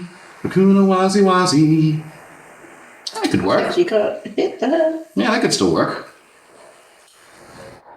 Well, I still think that Lion King is one of my favorite animated film. Because it basically is like a Shakespearean drama with fur. I remember when my son was watching it, and I didn't pre-warn him. It's triggering as hell. And he was all in my face. I was like, oh shit, yeah, I forgot. The wildebeest Mention scene. that. The wildebeest I was scene. like, is he really dead? I'm like, yeah, sweetie, he's dead. You gotta get up. Right. Oh, the best thing about that movie, my goddaughter ruined that scene for all of us. Why? Wife, would you like to tell the story? No, you can. Okay, so we showed my goddaughters that scene, the Lion King, for the first time. Literally, Mufasa's dead on the ground. Simba's like, Dad, you gotta get up. No, it's just the dead part. Oh, the dead part. My goddaughter, someone's just like, he's a cat. Why didn't he land on his feet? It's like, damn! Run them. Childhood ruined. Like, It's like, there. Why did he not? well, he technically landed on the wildebeest, so maybe they just knocked him and he got stamped. Don't ruin it! I know, right? Yeah. Evil child. Yes.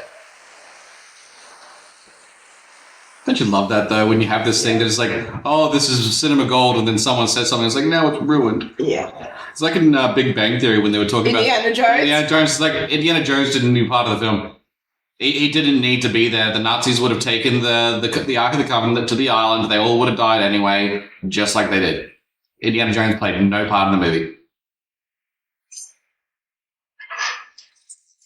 Yeah, ruined.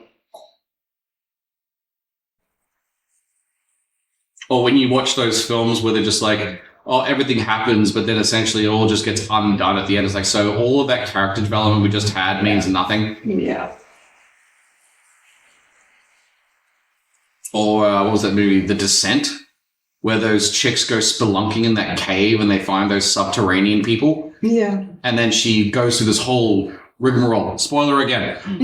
This whole rigmarole of like getting out and finding a way to escape, and then it turns out, oh, she was hallucinating the whole time and she's still fucking stuck in there. The fuck?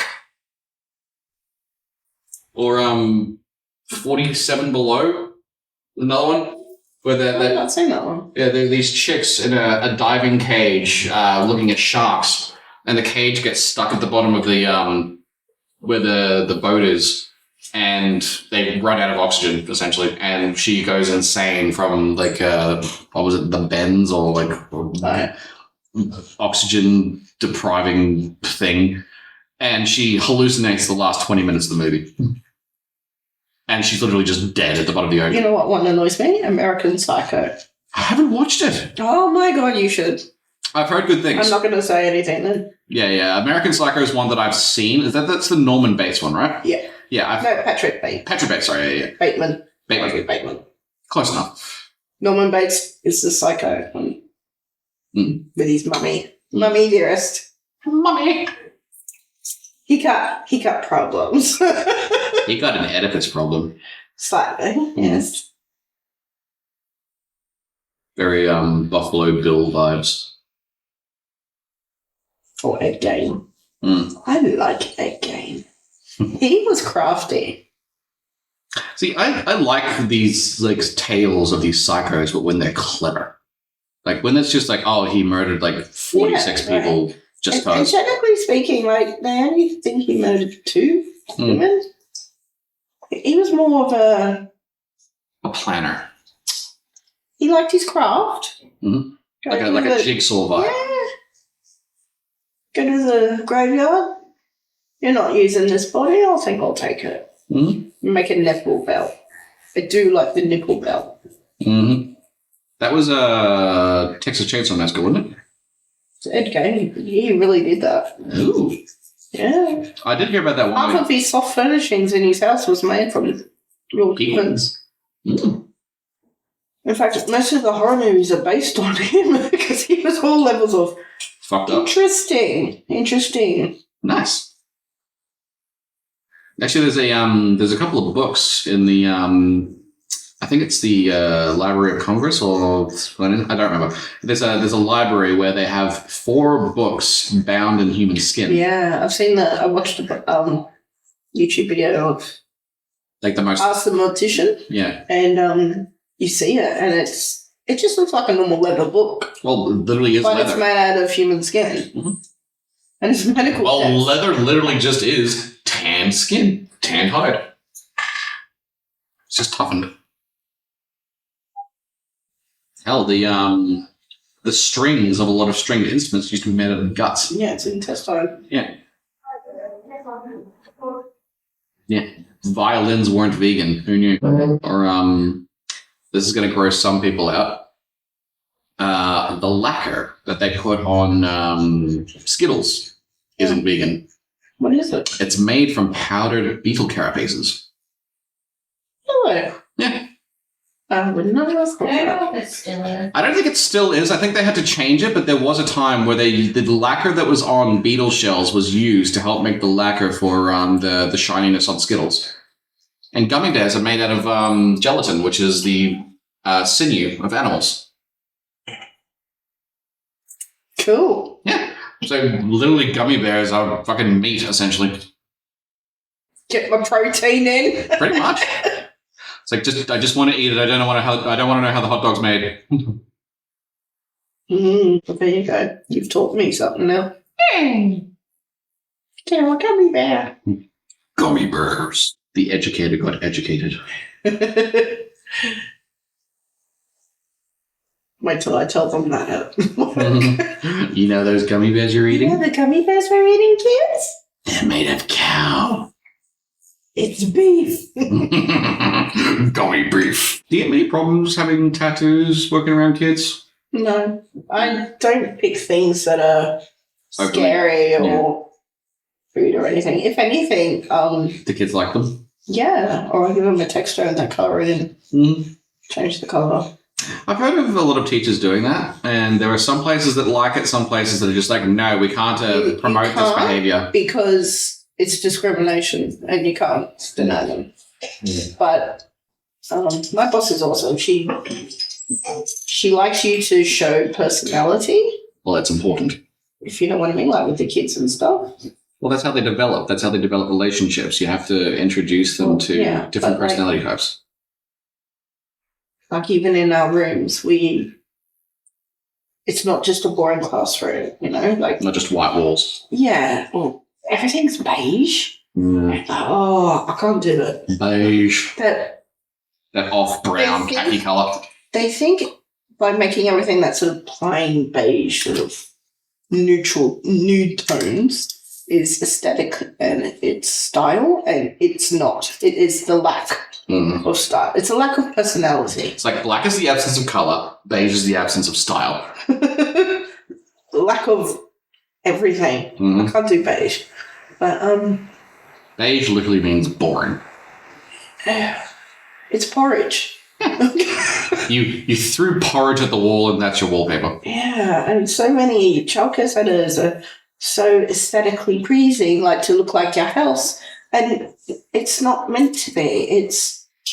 It's not good for children's development. Like they need colour, stimulation. they need stimulation, they need things. So I've got crap everywhere, which really annoys my assistant because she's a beige person and a minimalist. There's nothing wrong with being a minimalist, but there is like... And then there's me, who's like the trash hoarding goblin. Give me Just polar opposite. more. Yeah, it works. She keeps my clutter down. You're basically Ariel. It's like, I got gift gadgets and gizmos aplenty. Yeah. I got who's its and what's its galore. What Got thing thingamabobs? I got 20. I want more. No, I'm the sort of person that's like, oh, I can't chuck it because we might need it. Hoarder. And yes. Class 3 hoarder. Do you know what it is? It's because I grew up poor. So you didn't want to So throw I away. can't You afford appreciate to- everything. You appreciate everything because you didn't have anything. Exactly. You can't just go out and buy everything. Whereas Like, you know how much that cost? or she Me neither, but it was expensive. puts things away so we know where they are, but I don't know where they are because she put it away. Yeah, she put it away where I didn't know where she put it. Controlled chaos. I know where things are in my mess. Exactly. The wife will look at the inside of my drawers and be like, "How do you find anything in here?" It's like, because I know where I put it. I know where my things are. Sometimes. There's nothing worse than when I clean up and I can't find anything. As much as I'd love our house to be really, really clean and neat and tidy, I'd probably lose things. It's not just that. Like, I can't be comfortable. It's too much control. When I go to someone's house and it looks like a showroom, I'm so awkward. Like, I don't know. Can I touch anything? Am I allowed to sit on the couch? It doesn't have plastic on it. I'm like, how do you live like this? It's like that episode of Friends when Ross is dating that chick and her house is just a bomb and he's just like, I can't You can't do that either. It's the exact opposite. It's like she's so hot, but the house is just, Can't be dirty. No. Clutter, yes. A little bit of mess. In a mess. Lived in is the word. You just kick things out of the way. Yeah, just move it with your foot, it's fine. It's fine. As long as it doesn't smell. Yeah, when it starts to smell, that's when we have it. When you got, what's that smell? Time to clean. Hey, baby, what's that smell? Usually Everything cactus. maggots going round. I'm working on the boobies. You got titty. Black them titties. I like that you made her a fuller figure too. Oh, she got to be thick. We don't want no, like... Like fucking You don't want to see her ribs. Kodak, No. No kotangas. fucking bicycle frame and lipstick. See, you need to have a bit of squish. Because if you cuddle them and you can feel ribs, it's just like, I feel like I'm going to break you. If it jiggles, it's fine. It's a bouncy castle. Okay. Well, it's like that Matt Rife show where he was talking to this lady who had a botched boob job and her boobs literally squeak. And he's just like, What? look up Matt Rife, cookies and MILF. This older lady in the thing literally gives him cookies. And she was talking about how she had a botched boob job and she moved and her tits squeaked. You sure that's not the bra? No. Literally, her boobs squeak because the freaking boob job or something. I don't know whether they like had an air bubble or something, but it literally squeaks. Oh my god. And he's just like, that is amazing. That's not a fail. That's a feature. Probably have a hit record soon. Let's either that or like put speakers in there. Blue tits. Put some bass in the button. Have your own theme music when you walk into a place. Be one of those dolls that just make noise when you touch all the different buttons. See, those sorts of dolls are the devil's work. I can't deal with porcelain dolls or things that look like they can. Oh, I can't do porcelain dolls. They're scary. They're spooky. Especially those glass eyes, man. Yeah, the things that literally look like they're looking through your soul. It's like, Stop judging why? me. And at any time, it looks like it could just go. And you just want to hear that sound of that clinking sound? Yeah, that's it. Have you ever been in someone's house and they've got like a wall? Yep.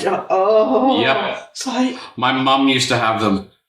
My mum used to have this little freaking little childhood trauma. little Bo Peep looking fucking thing, and I'm just like, stop looking at me. Yeah, it's called autonomophobia, so the fear of things that look like they could come to life, like mannequins or porcelain dolls or shit like that. I now know the name of my fear. Yeah, autonomophobia. See, it's not so much mannequins because they don't have faces. If they don't have faces, I'm not too scared. I can just beat the shit out of it. Like little porcelain dolls and puppets and things like that. I'm not a fan of. And yet I love Jeff Dunham. But at least I know he's controlling them. Yeah. I kill you! Greetings, infidels. Ah, I kill you till you're dead. And that's worse. It's been ages since I've seen him. Mm-hmm. Oh. It's like, but you're dead. It's like, no, I'm not.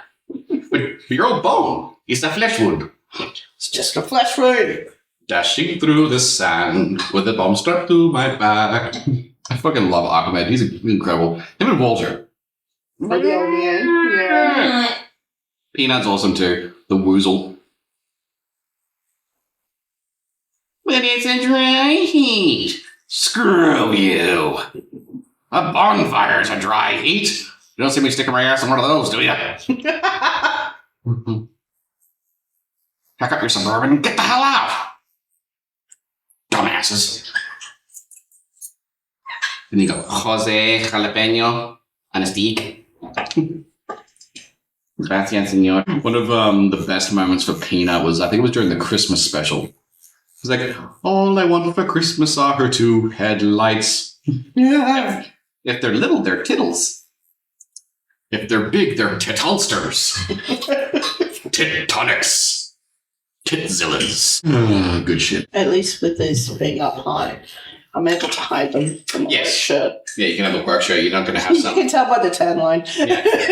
You're not going to have the witchy titties just hanging out. It's funny because occasionally, because we wear costumes, for dress ups, the kids saw the other one. Mhm. They're like, I can see her. I can see a bum. They're like, can I see that chick's bum again? And I'm like, why? She got that booty. Why is she in her underwear? And I'm like, she can't swim in. It's fine. Yes, it's a onesie. Stop asking questions. One funny thing is, though, one of my little girls, she went home and she goes, I want tattoos just like Miss Beth. And the mom's like, no, you don't. You are corrupting my children. They will not do this debauchery. Well, I've got clients who've been telling me that they're like 5-year-olds, see their tattoos, and they're just like, Daddy, I want a tattoo too. And they're just like, well, when you're old enough, I'll take it out. It's like, Yeah. That has happened, actually. I've had clients who came to me years and years and years ago while their children were still young, and it's gotten to the point now where the children are old enough, I'm tattooing the next generation of the family. You're good. Like, seriously, I live in Beenleigh and I travel to see you. Oh, thanks. It's like, Once having you a good tattooist is like a really good hairdresser. You'll travel to see them. And then that's the only person you'll go. You become comfortable enough, and they know your style, they know your aesthetic, they know how you act. Well, I message you, I said, I want something witchy to go on the other arm to match the other one. And you're just like, That's it.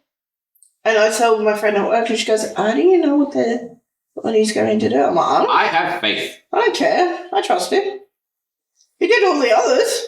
It's only the corgi and my kids' names you haven't done. You gotta have faith.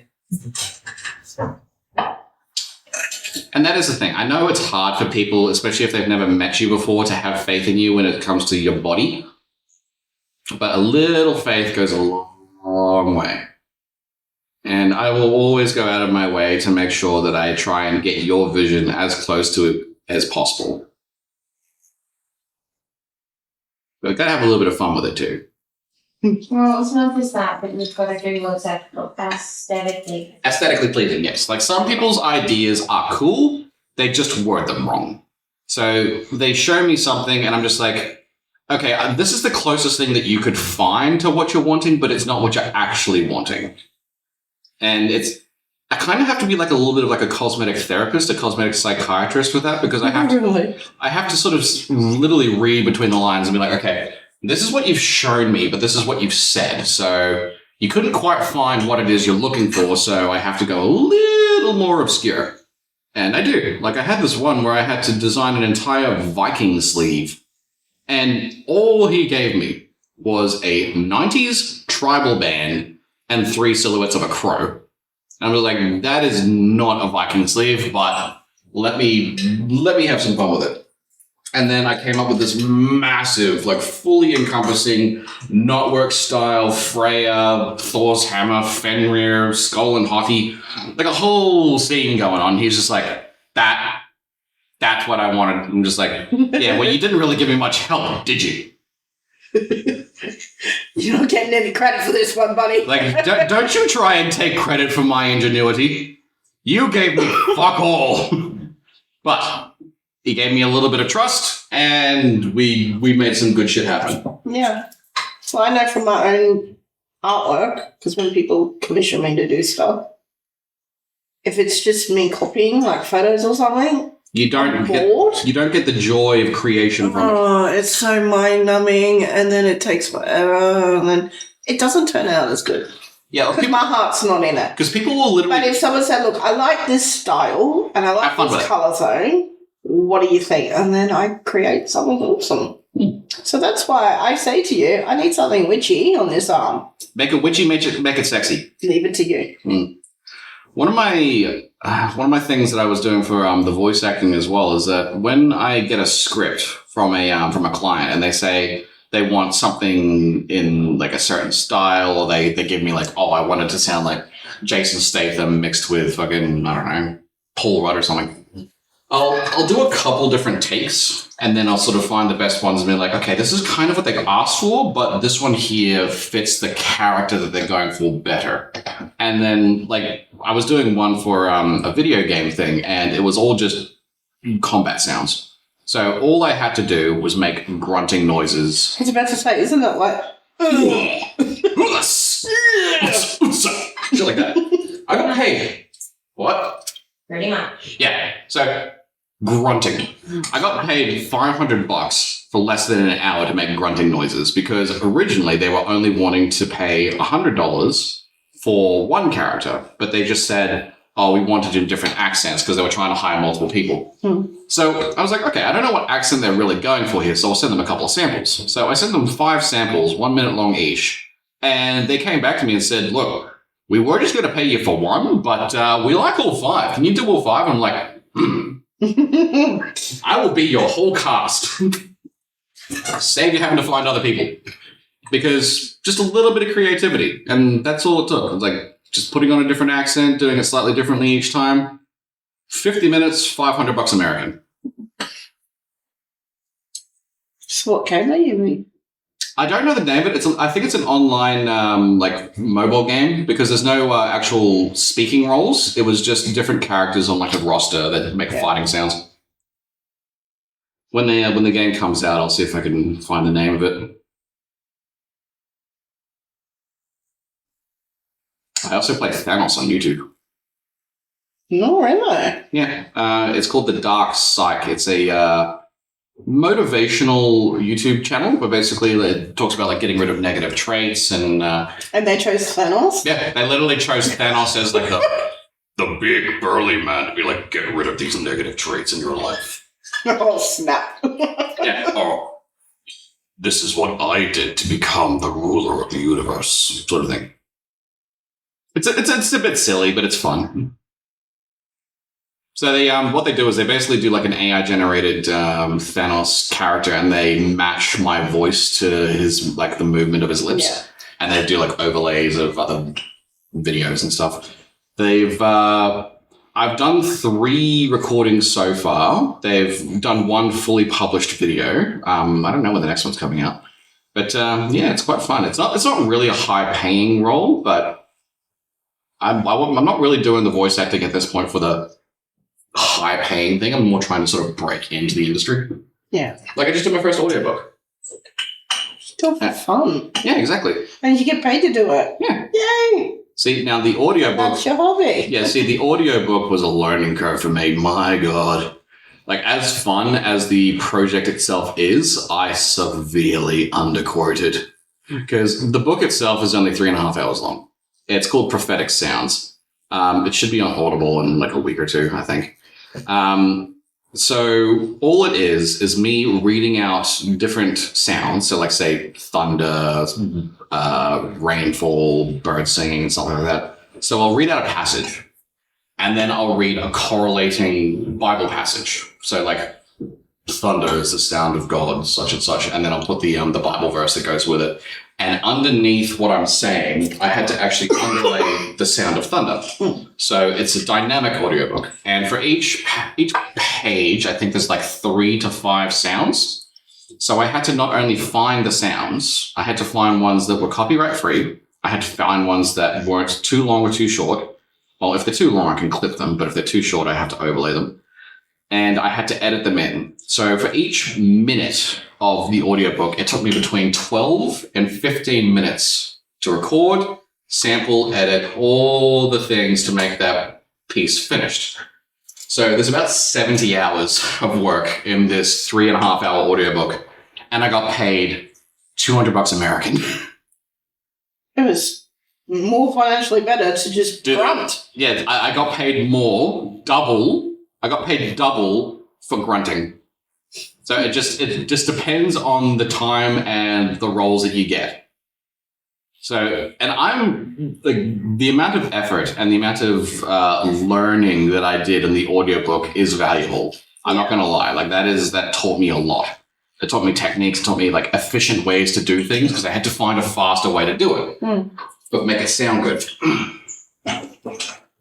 So yeah, it's been a good, really, really good job. I'm really looking forward to doing some more roles. I'd love to do more actual character audiobooks. Like I did a audition for an Australian werewolf. Really? Yeah. So he was supposed to be like this nightclub owner werewolf person. Like his character model is Korean, but he's living in Australia and he has a subtle American accent. So I know. Who wrote that? Yeah, it's part of the EOS franchise. And yeah, his name was Kane, so I had to do a bit of like an Australian accent, but have a slight American undertone to it. Which is kind of like my voice. It's like when Americans try to do Australian accents. Yeah, when Americans try to do Australian accents, it sounds kind of like this, you know. But it was really gruff and dark, and you had to do some really fucked up shit in the book, like you had to rip blokes' throats out and shit. I found that really fun to do the audition for, and even though I didn't get the role, I love the fact that I have that as a sample that I can send off if I'm doing other auditions. So even though I don't get the role, I have demo reels that I now have. Like I've probably done 50 auditions and maybe gotten 10 roles. And that happens a lot. It's the same with starting off in any industry. You have to sort of break your way in and get enough of a reputation so that when people will actually seek you out, or if they see your name, they're like, oh, I've heard of this bloke. So hopefully this can help with that as well. But more and off, the podcast is just for fun, and it's also like... It is entertaining. Yeah, it's just sharing a little bit of random knowledge. Telling stories, hearing random things, traumatizing people, all that fun stuff. And you get pretty tattoos at the end of it. You know who I like listening to on Audible? Who? Stephen Fry. Stephen Fry is amazing. I love him. The wife has listened to the Harry Potter books with Stephen Fry narrating probably about 12 times. I'm listening to Troy at the moment. He's just released Odyssey. Oh. So it's the fourth one in his because I loved Heroes. Heroes and Mythos. And Mythos. Mythos was amazing. Mythos is probably my favorite so far.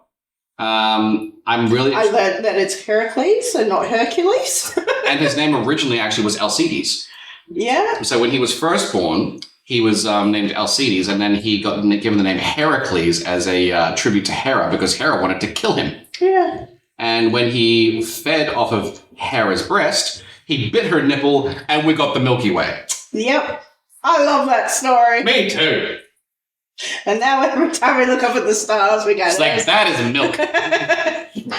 Heracles did that. Yeah, literally. The Milky Way is because Heracles Alcides was feeding off of Hera while she was sleeping. She woke up, saw him there, ripped him off, he bit her nipple, She sprayed milk all over the stars. We got the Milky Way. And also, the term splitting headache, that's a fun story. So that comes from the fact that on Zeus's wedding day to Hera, he found one of her handmaids. I forget her name exactly, but he chased her down the mountain, and then he basically, because he's a shapeshifter, and this person was a shapeshifter as well, so they were playing a little game to say, oh, you can't catch me in this shape, whatever. So he had sex with her on his wedding day, did a whole bunch of shape-shifting things.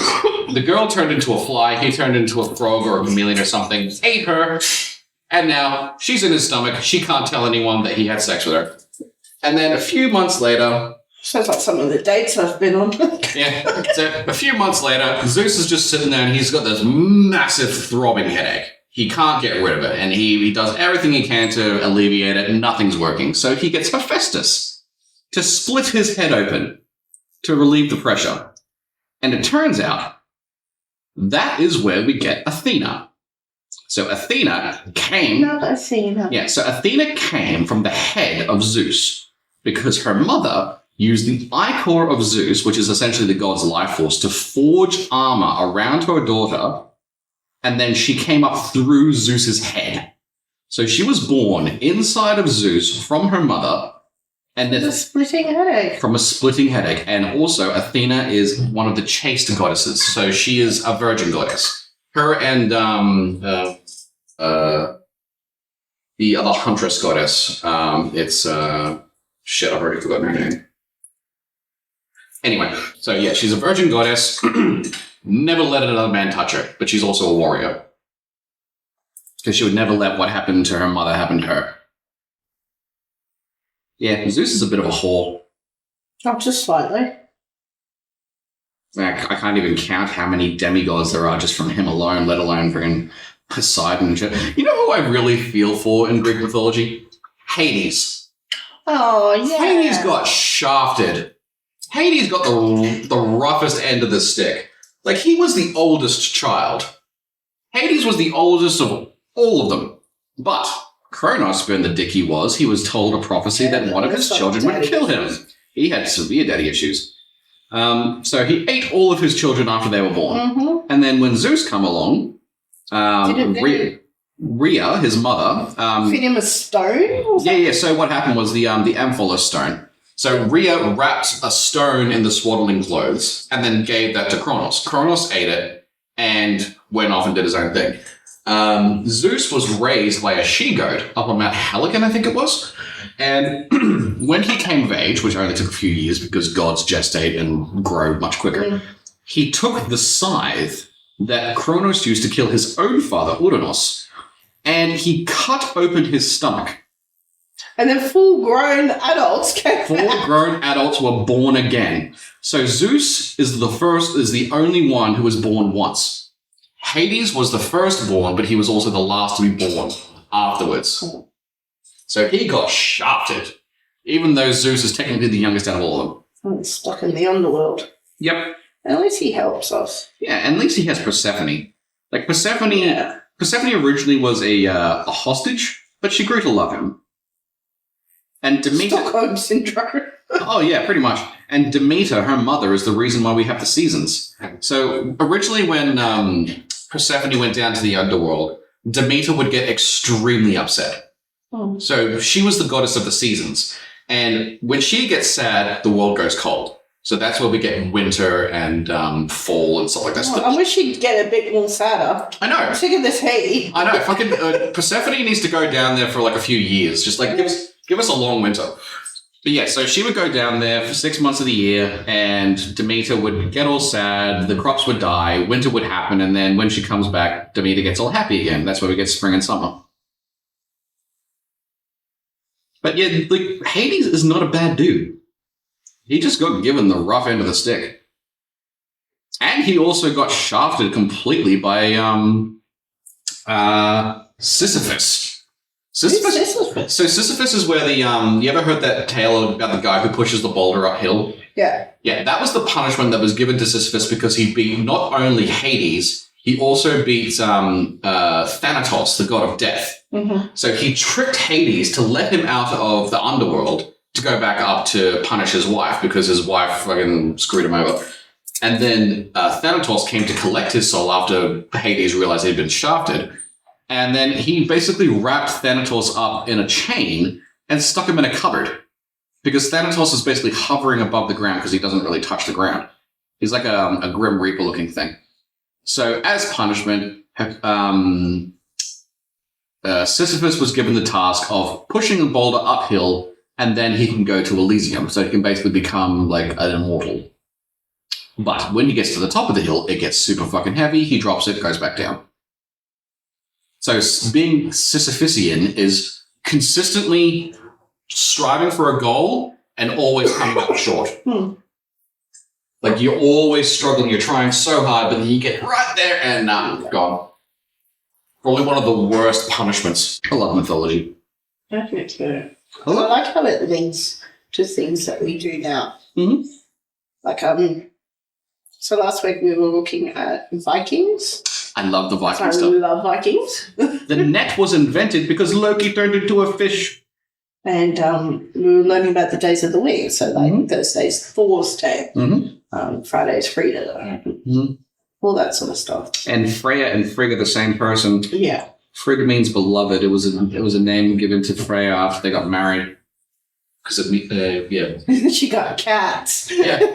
Yeah, basically, Odin didn't want Freya getting any of the notoriety for the things that she did, so it was all attributed to Frigg. Yeah, Odin's a bit of a dick. He's basically like the Zeus. Dads aren't great in mythology. No. And doesn't matter which. And Thor's got some severe daddy issues. And I love the fact that Jormungandr is just a universal constant. So he exists before and after time, and every time Ragnarok happens, he's just there at the beginning. Just there. And then you have the beginning of all things, which was Glinda, which was the eternal void. And then Ymir came from the nothingness, and then Odin was one of Ymir's children, killed Ymir, and then basically made everything that we see in creation because it's the bones of Ymir, essentially. Yeah. Basically, if you're a god and you have a father, you're going to kill him or he's going to kill you. That's the moral of most mythologies. I think it's small in most religions as well. I didn't want to say that, but... Just quick. Yeah, every religion, every friggin' mythology, whatever have you, there's a lot of murder. There's a lot of male ego. Yep. And revenge. There's a lot of testosterone being thrown around. Yeah. There's a lot of, my dick is bigger than yours. My stick is bigger than yours. My sword is bigger than yours. Yeah, And yet we'll burn the witches. Oh, yeah. These women and their potions and their cats. Fixing us. How dare they? With their medicine. Oh, she can't float. Therefore she... Oh, wait. No. If she can swim, she's a witch. If she can't swim, she's dead. But she wasn't a witch. We'll learn next... innocent. She's innocent. Yes. It's like an unfalsifiable hypothesis. Either she swims and swims, she gets burned as a witch. If she drowns, she wasn't a witch. Better luck next time. But we'll bury her with dignity. Yeah. So she died, but she didn't die in vain. We needed to know. Basically, if you didn't understand something, it was either witchcraft or treason. Same thing happened with a lot of the monarchs. If they didn't like something that someone was saying, they'd be like, "Oh, that's treason! Hang him! Hang him!" That goes against what I already know, and I'm king. I'm king. I know everything. You can't be smarter than me. Yes, Off with his head. Off with his head. Hate the roses red. Good old Henry VIII. Yeah, I think his wives went married, divorced, died. Married, divorced, survived. Yeah. Yeah, it's 6 wives, that's right. Thank you, horrible histories, for teaching us that. Oh, I learned that from Oversimplified. You have a lot of bikes here on the Sunday night, huh? Yeah, they go for their Sunday ride. I suppose they go up my desert. I used to have a bike. And then I had a baby. I had a baby. Can't put them on the back of a bike. You mean you shouldn't? There's things that you can't do and things that you shouldn't do. One day I will have a bike again. Just get them a little toy one to start with so that they like the idea of bikes, and then teach them how to ride so you can put them on the bike back younger. No, they've grown up living their own lives. I remember having a little two-wheeler bike that I used to ride around the farm when I was a kid. It was great. But then I could never ride my three-wheeler again because whenever I'd stop, I'd put my foot down and I'd run over my own foot. You forget. Yes, honestly. I could never unlearn that. Like, I used to ride a three-wheeler bike, and it was awesome because I used to brake with the hand and then get off. I could never unlearn the fact that when I wanted to stop on a two-wheeler, I put my foot down to stop. I'd always run over my fucking foot. I was not so smart as a child. I also wanted to see if the fireplace was hot. So I decided... And was it?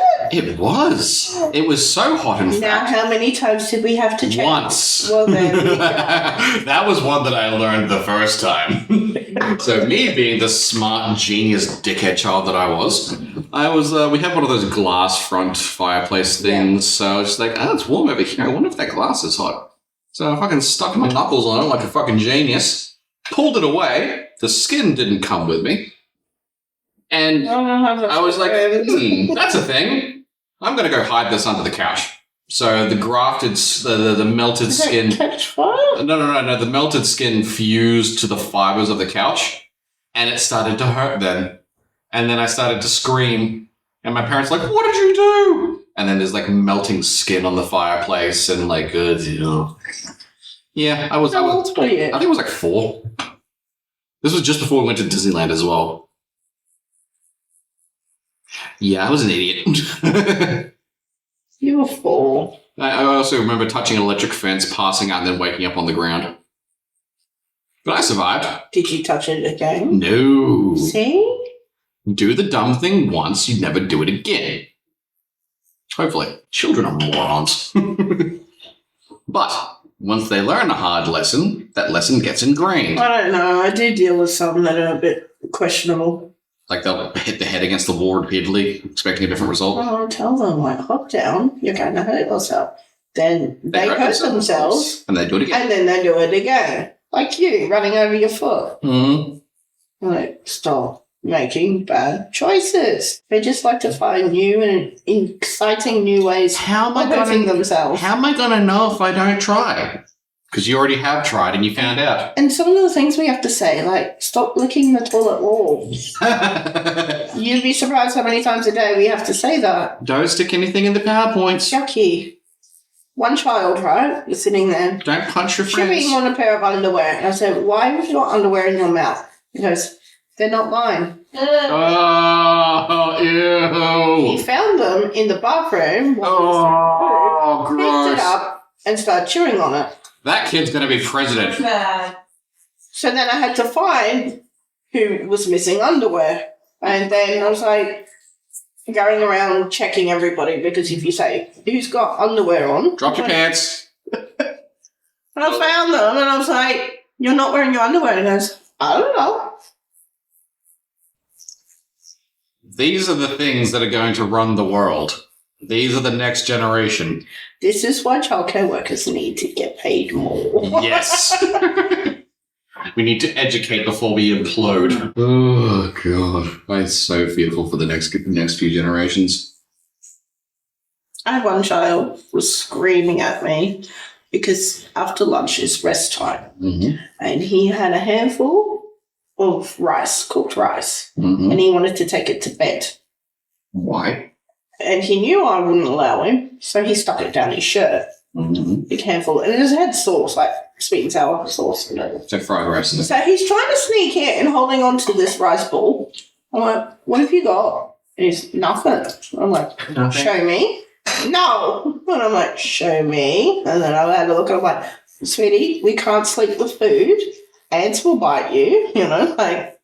That's how you get ants. And then he starts screaming and I'm losing it because I brushed the rice off him. How dare you? And I'm like, That's racist. For God's sake. That was a good half an hour of screaming because I wanted to let him sleep with rice. Isn't it amazing how the most inane, stupid things are the things that kick little children off? Yeah. It's like, you're not allowed to have tomato sauce with your ice cream. And then, all right, you know what? We're going to learn. I'll give it to you. And you know what? It's and now I'm yucky. going to scream because I'm eating it and it's gross. You wanted it. You asked for it. You ate it. I can't even feel it at the moment. I was going to say, you're not even flinching. You know, like, She's just numb. I'm numb on the inside. I come here so I can feel. I want to... Max, I'm feeling... I got a friend who's a therapist. And he says to me, are you doing okay? Because I've been doing all these paintings. And he's like, I'm like, yeah, I'm all right. And he Is goes, that self-expression? she's you're painting a lot.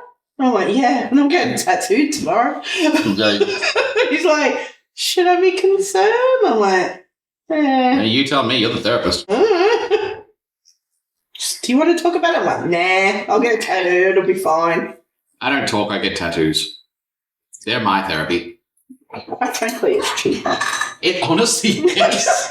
And it tends to last longer too. Mind you, he's a friend, so he's free, but still.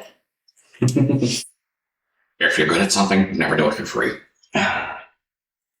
Well, he comes under a friend, so it looks so cool. She's kind of got that Cruella de Vil thing going on. She's got the black and the white. I like that. Cruella de Vil. I do contemplate doing that too. Doing The white black and on white. one side. But, Lean to it. The camera's following you. I see you. I see you. But yeah. So So I'm like, I'm 41. I can't. you're 40. 41. You don't look 41. Thank you. Yeah. I work with this one woman who I always assumed was older than me. Mm-hmm. And then I found out this year that I'm older than her. Mm. And I was like, oh my God, how does that happen? Oh, don't worry. The boss thought that the wife was 5 years younger than me. Most people think I'm the oldest in this relationship. Say, there's nothing wrong with that. I didn't say there was anything wrong with that. It was awesome. That made your day. You were just like, oh my God, I love you so much. assumed you were older. How old are you, guys? I'm 30. Like, different. I'm 5 years difference. I wouldn't have guessed that. 5 years apart on the same day. I knew you had a birthday on the same day. We just pretend that I'm the only one getting older. So we just celebrate my birthday. I like that. I know you do. You're just in stasis. That's one word you can call me. Huh? So that's one word for me. In stasis. Right. Finally. It'd be a very useful thing. Like if you know that the next few months are going to be a bit shit, just like go into a pod for a little while, wake me up when it's over. Hibernating now. Mm-hmm. Wake me back up when cheese is cheap. Yes. Wake me back up when housing prices are affordable and rent isn't so fucking expensive. No, I don't think that's going to happen. No, it's only going worse and worse and worse. Like I know when our fixed rate interest thing is gone, we're fucked. Because we're at like 3.2% at the moment. I think some people are paying up to 9%. I'm living the dream. I'm renting. You're lucky that you have a rental. There are some people that just can't get them. But I'd actually like to move, but it's not an option. Hell, if we put ours up for a rental, we'll rent out to you. Are you doing anything for Halloween? Or are you just... Our anniversary is on the 29th. We're not doing much for Halloween itself, I don't think. Working. Yeah, we're working during Halloween. Halloween's our busiest time. next to Christmas. I would have thought it'd be Valentine's Day. No, Valentine's Day isn't too crazy. I usually like to be tattooed on Valentine's Day. You want to be penetrated on Valentine's Day? Well, it's one way. Chocolate off my own tits. I'm not kidding. Now that would be a podcast. 10 million views. It's an OnlyFans account. Yeah, that's Patreon exclusive. Like, you're gonna have to pay $50 a month to see that shit. I've got a friend at work who's flat-chested. Like, her abs stick out more than her... Oof. More pecs, shall we call it. And I'm like... And she was showing me, like, how her pecs, like, she moves. Mm-hmm. So I'm like, I can suck my own nipple, just like that. She's like, what? I'm like, yeah. It's like, okay. You have your party trick? I have mine. I have mine. I can make my I don't need to spend 6 hours in the gym every day. I can make my eyebrows dance. Well, there you go. I can make my ears do the same thing as well. Oh my god, you can. You can wiggle your ears. Mm-hmm. Aww. I can also whistle and hum at the same time. Is that how you fell in love with him, Tony? Yeah, I'm just so He weird. wiggled his ears at you. Just like, hey, baby. No, you pierced my nipples. Yeah, I stabbed her in the tits. Oh, well, there you go. It was love at first sight. Yeah, literally. Both of them. It's like, these are mine now. I stabbed them, I own them. Well, the wife has the whole thing of it, I licked it, so it's mine. It's like, I stabbed it, so it's mine. Oh, there you go. You know, there's actually this thing now that you can get, like, if you've got a partner, you can actually put your face on their underwear and have the Yeah, I've phrase, seen that. yeah, I licked it, so it's mine. Yeah, you still don't have them. Surprised you didn't get them, honestly. Do many people get these Asian-style tattoos? Kanji. Yeah. It's not as popular anymore. There I are a never couple. really see them anymore. Yeah, it's more of a 90s thing. I did have a couple recently, actually. I did one big one on both sides of the arm. I don't know. Like, the trends tend to sort of come and go. What's the one that you really can't stand? Infinity symbols. I'm sorry. Anyone who I've ever done an infinity symbol on, I am sick of them. And you're judging. Like, okay. The infinity symbol as a symbol, cool. It means infinite. But when people get them and they break them with lettering or doves or anything, you're losing the entire meaning of the infinity symbol. Come on. There are so many different ways to show infinity. Like, you can do the triquetra. You can do a freaking Celtic knot. That's infinite. It's more interesting. The one I like is the saying from Toy Story, to infinity And beyond. Yes. Yeah, infinity is a concept. Cool. But it's just, I don't know. We need a new trend. We need a new something. Yeah, it was like I remember seeing one a few years ago where it was like, what do you want as a tattoo? And they just said the most white girl tattoo that you can imagine. So it was like, it was a dream catcher made out of infinities with feathers that had anchors on them that had writing around the thing, and then it had birds flying off with like a dandelion sort of thing. So it was like every typical like girly tattoo mixed into one, doing the tats to me. I don't understand the birth flowers. I don't know where the thing comes from. Like, I don't know if it's like that's the season in which they grow or whatever. I know it's like birthstones, like each month has its own flower. And then like the constellations. But why would you want that? Oh, Does it? people want flowers instead of names and... Yeah, so they don't want to just do the kids' names. Okay. It just gives it a little bit more flavour to it, I suppose. But what happens if it's a flower that you don't like? Well, I don't know. Just choose something else. Is that saying you don't like your child because their flower is wrong? No, just figure it together. It's kind of like people that get their birth, like Virgo or something like this. Or like, it's not as bad as like established 1994. I've had people do that. Like, don't get me wrong, there are tattoos that I would never wear that people ask me to do. So it's not that I don't want to do the tattoo. It's just I would never wear this tattoo. So I can't be super excited about it, but it's not fair on them. Like, probably one of my my best styles is like fine line floral stuff because I've done so much of it. Like, I have quite a large clientele base, which get like the tiny little girly ones where it's like the little mandalas and flowers and such. Personally, not my style, but I've gotten good enough at it that I can do it. The other ones I've seen recently that I really like. It looks like patches, like embroidery. Oh yeah, the embroidery tattoos. Yeah, They those are take so cool. long. Oh, I bet they do. Because you're not just doing an outline, you are literally lining every single strand, and the problem with the strands is they're not just one color.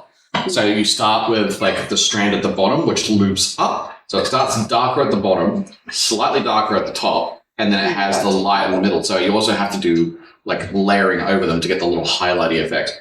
There are some people who do those sort of patchwork or sticker style tattoos where they'll have a tattoo this big and it takes them 8 hours. So it's very expensive, but it looks awesome. Like, I did a patchwork style thing in Lion King, actually. I did a patchwork Simba and I did a patchwork Timon and Pumbaa. That was a long time ago, but they were quite fun to do. I'd never done them before. I like trying new styles. I don't want to get like locked into just one thing. Yeah. So what's your favourite to do? That's a hard question because there are things that I'm really good at that aren't my favorite. And there are things that I would love to be amazing at, but just can't quite get there. Like, I would love to be able to do family portraits. I would love to be able to do like full photorealistic, 1-for-1. Like, it literally looks like you could peel it off the skin.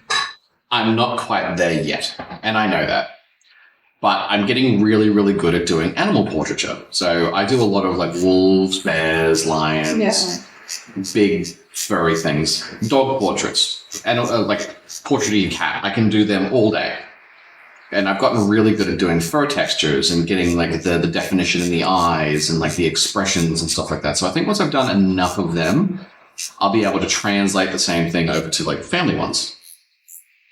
But in terms of my favorite,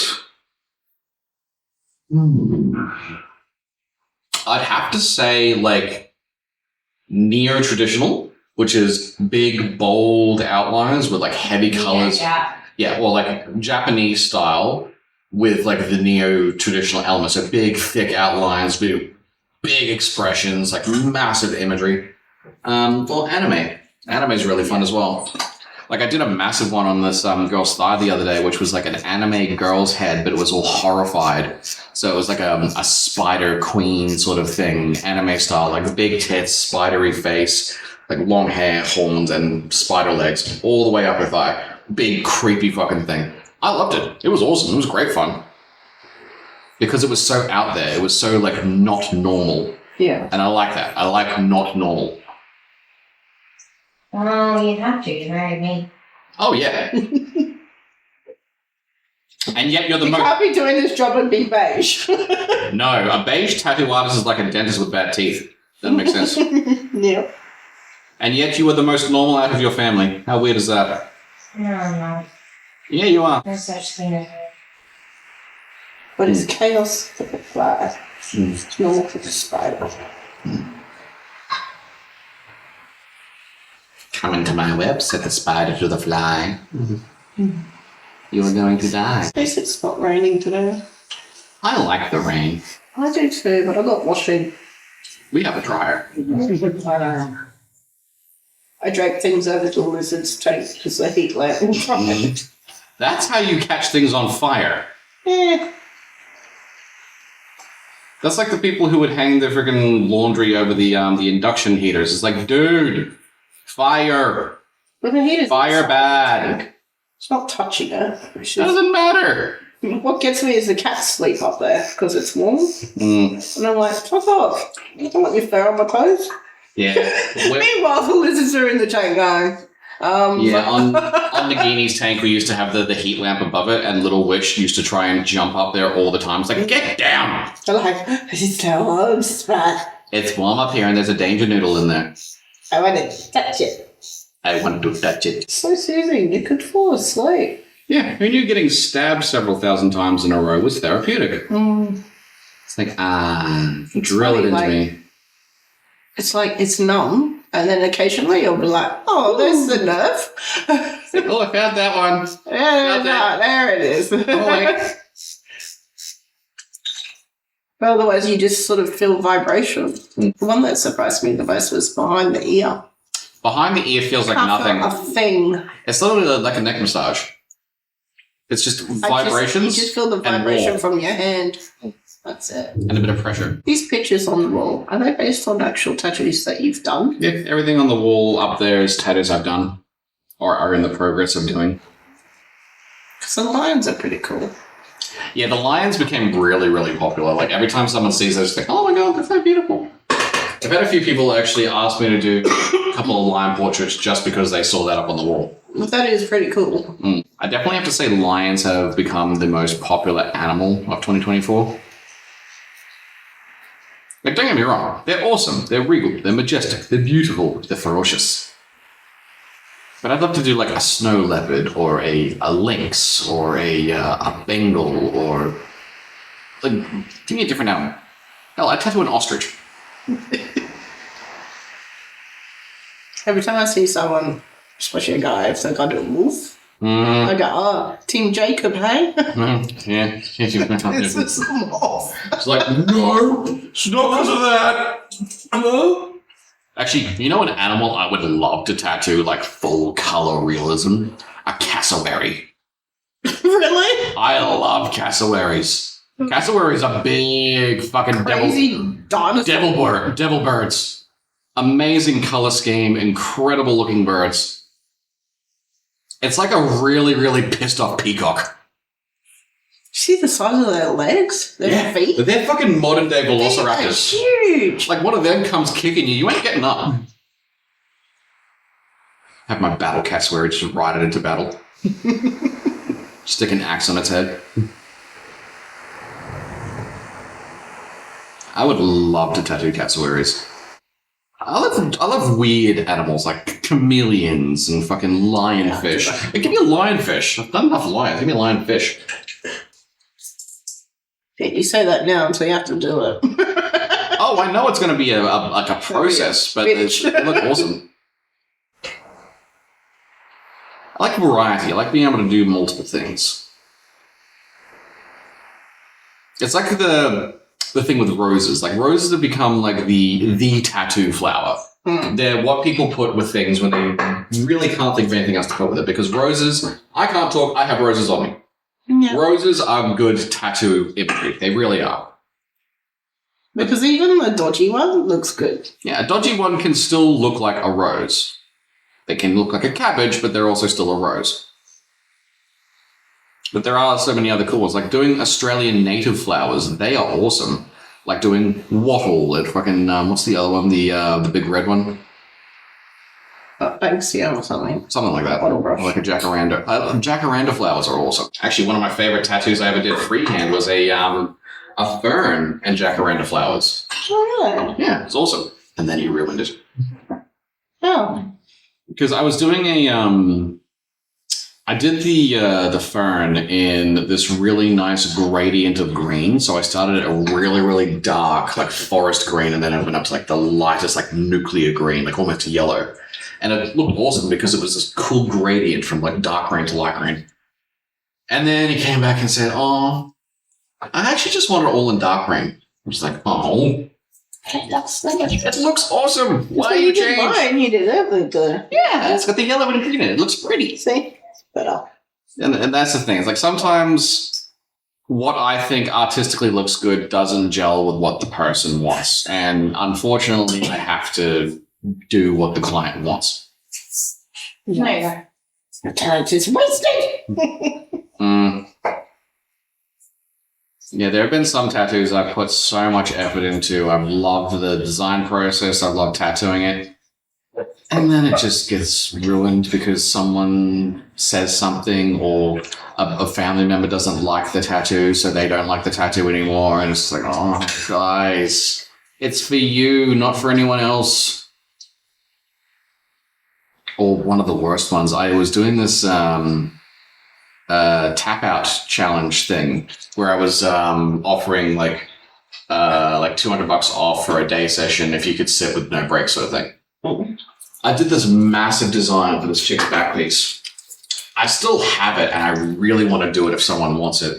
It's a big pair of cranes in like a Japanese style in the back with a big pagoda in the background, cherry blossoms everywhere. It took me like 8 hours to draw this fucking thing. I literally spent an entire day of my day off designing this thing. And she just didn't show up. Oh no. Yeah. And the fucked up part is, she was driving from New South Wales. This was a big session. Like she was driving quite a ways to get here. She called 10 minutes before the session was supposed to start saying, "Oh, I'm not going to come in today. I'm not feeling very well." It's like, darling, like you could have called an hour ago. I could have you could have told me last night you weren't feeling great. Like even if it only just happened this morning, a little bit of notice, love. Well, there was another one that I designed. It was a big dragon back piece, and the day that she came in, I've changed my mind on what I want. Again, another 6 hours of drawing just fucking out the window. Yeah, so 2 days back to back, basically fucking ruined. All because of poor communication skills. And I will bend over backwards to give people the tattoos that they want, but it's got to be a little give and take, guys. And that's the thing as well. Like, a lot of people think that what we do is just what we do in the chair. So when you give them a quote for a tattoo or something, it's like, oh, we were only here for 4 hours. You said it was going to be 4.5. And like, you're not taking into account not only the years of experience that it's taken me to get to the point where I can do that in 4 hours, or the hours of time I've spent at home in my own time doing this design for you. It's not just what happens here. This is the end result. It's not just stick and stick. Yeah, it's not like when you go to a restaurant, like it's like, this dish isn't perfectly well done. It's like, dude, like also like not taking into account that the chef has been here since like 5 o'clock this morning doing all the prep work and all this sort of shit as well. And it's like, oh, the plating could be a little bit better. I was like, just not taking into account the amount of effort that it takes to do these jobs. It reminds me of a Monty Python skit when the fork is dirty. The fork is dirty. Sorry, the fork's a bit dirty. Can I have a new one? And then I go, I'm so sorry. We were under so much pressure. I was like, it's okay. Just can I have a new one? This looks bad on us. I love Monty Python. It's so stupid, but it's awesome. The holy hand grenade of Antioch. Hold thine pin, and then count to 3. 3 shall be the number of the counting, and the number of the count shall be 3. Not 5. Not 4. Not 2, unless you're proceeding to 3. 2 less than the number of 5, which shall make 3. What is your favorite color? What is your name? What is the average wind speed of a swallow? African swallow or European swallow? I don't know that. I just love how it ends. Oh, yeah. Just ends. Just done. I think a lot of movies should end like that. Yeah, just abrupt. No bullshit, just end. It was basically just that way of, when the foot comes down in the cartoons. Same thing. I love the bard going along with the freaking like coconuts, like, yep. Bring out your dead. I'm not dead. What? He says he's not dead. Yes, he is. Will be. I'm getting better. You'll be stone cold in a minute. Mm-hmm. I can't take him like that. It's against regulations. We are the knights who say me. Oh, God, I love British humour. Like Faulty Towers, fucking Black Books, Monty Python, love all of it. Mr. Bean. Black Books in ages. I love them. I love Dylan Moran. Oh, I love that Bill Bailey's in it too. Stand Up. Have you seen Stand Up? It's so good. He's always drunk and he's always angry.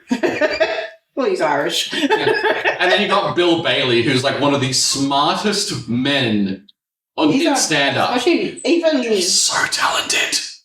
musician-wise. Oh, dude, he can play so many instruments. He's like the prince of comedy. He can do all instruments. He's very, very talented. I'm so sad I didn't get to see him live. He would have been amazing. But he's just such dry humor, and I love it. I'm going to go home and watch Black Books now. Mm-hmm. And he's the only man I've ever seen who can pull off a receding hairline. His hair is something His else. hair is just run for the It's fucking like hills. It's like a joke. Yeah. He's just kept that same hairdo for the last 30 years and just never changed it. I'm just like, good. It's just sort of If you went fluffy. bald, it wouldn't be as funny. Like, if you were to see Bill Bailey completely, like, shaved head, it'd be like, something's wrong here. This isn't right. It's like whenever I would see Billy Connolly with really short hair, it's like, Yeah. Or shaved. yes. When he shaved his shit, I was like, what? No. Oh, when he had no hair on his face, I'm like, what is this? Yeah. He looks like a baby. He's not doing too well. I don't think No. he'll be around for long. I know. I'm so glad I got to see him live before he stopped doing comedy. I've actually got all of his audiobooks as well. Very, very rough childhood he had. Yeah. But again, the roughest starts breed the funniest of people. Same with Robin It's Williams. not just that. The most talented as well.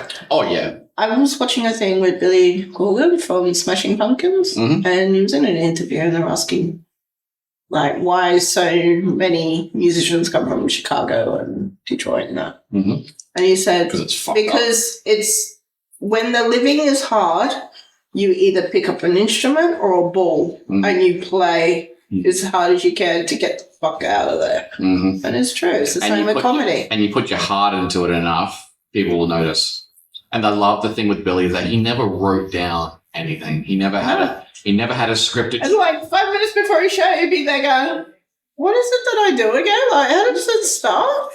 Okay, just wing it. He is the embodiment of genuine humor. Yeah. Because he doesn't have to write it down. He observes. He would see things in the world and he'd just be like, that's fucking funny. Well, isn't he the one that started observational humor? I think that there was the whole thing with his technique where he would go off on a tangent and he would come back to it later. Sometimes he doesn't. He doesn't at all. He even said that in interviews. Like there was an article written about my technique. He's like, oh, maybe they know what it is, because he doesn't fucking know. He doesn't think about it. It's like He just he can turns go- up. he- Magic happens. he can go off on a tangent for weeks on end, and then unerringly always lands back in exactly where he left off. And he's like, no, I don't. Sometimes I'll leave a subject and I'll never come back for days. And he's the only person to ever die in a Muppet movie. Imagine that being your major claim. He's like, I died in the fucking Muppet movie. Pretty much every movie he's in, he ends up dying. Except for Boondock Saints. He didn't die in Boondock Saints. Or brave. Well, he had a leg chopped off. Yeah. But you didn't get to see his face, so it didn't count. The Last Samurai, I think he lasted like 15 minutes. Mrs. Brown? But I don't know if I ever watched that. No, he doesn't die now. He's like the Sean Bean of Scottish comedy. Just gets fucking put into a thing, dead. Which does it so well. Mm-hmm. Not offense, sir, but shove it up your arse. Yeah, I think when him and David Attenborough go, it's going to be a very, very sad day. I'd have to say that, like, Billy is probably the quintessential comedian for me.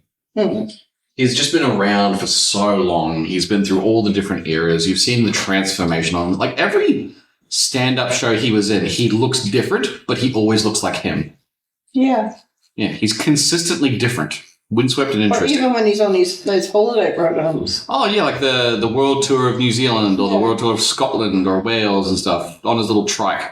And he genuinely seems interested about everywhere he goes.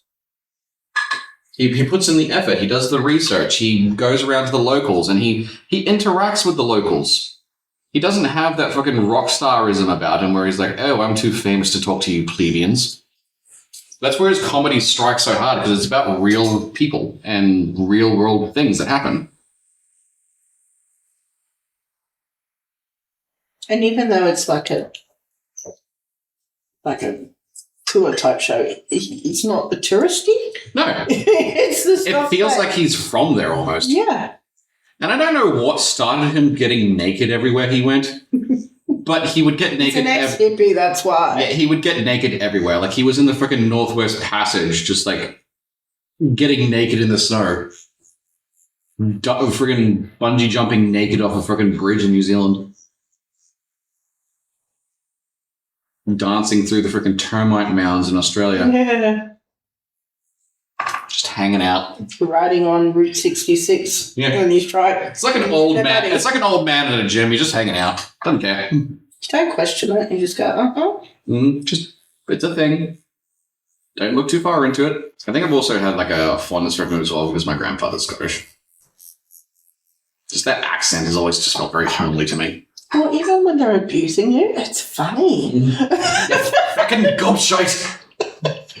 My granddad never got angry. I've never seen the man raise his voice. Such a sweet man. But when Billy gets angry, it's funny. Funny.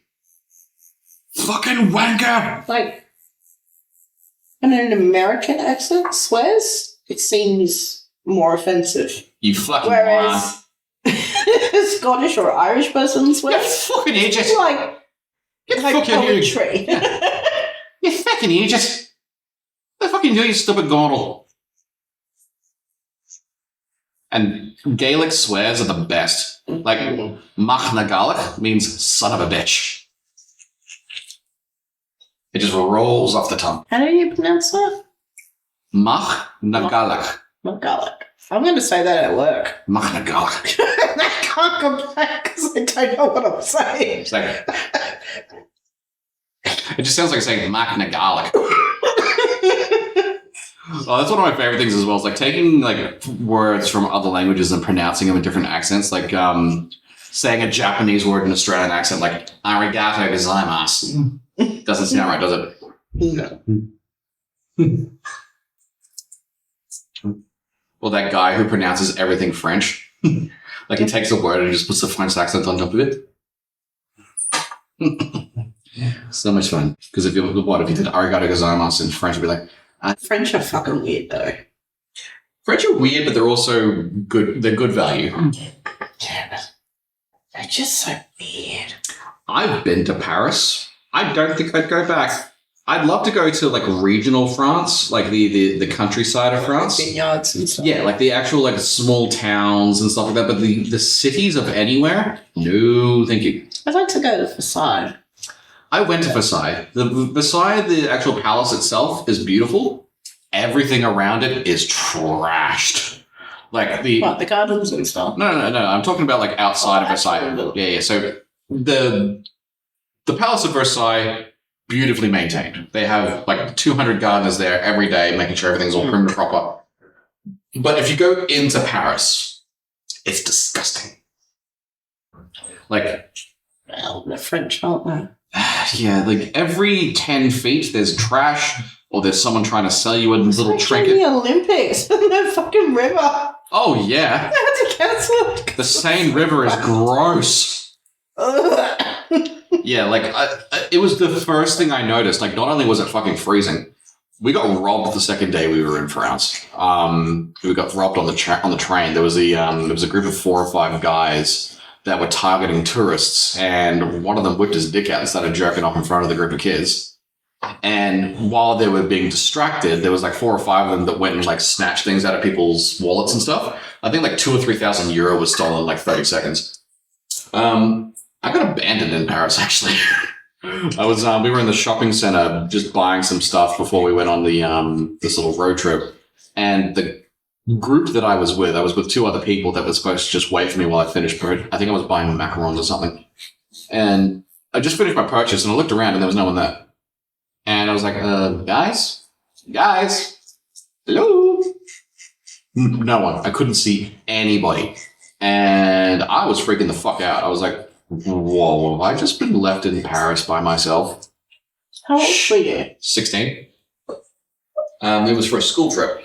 And the only thing I could think of is that we had met up at this place about 4 or 5 streets away before we went shopping.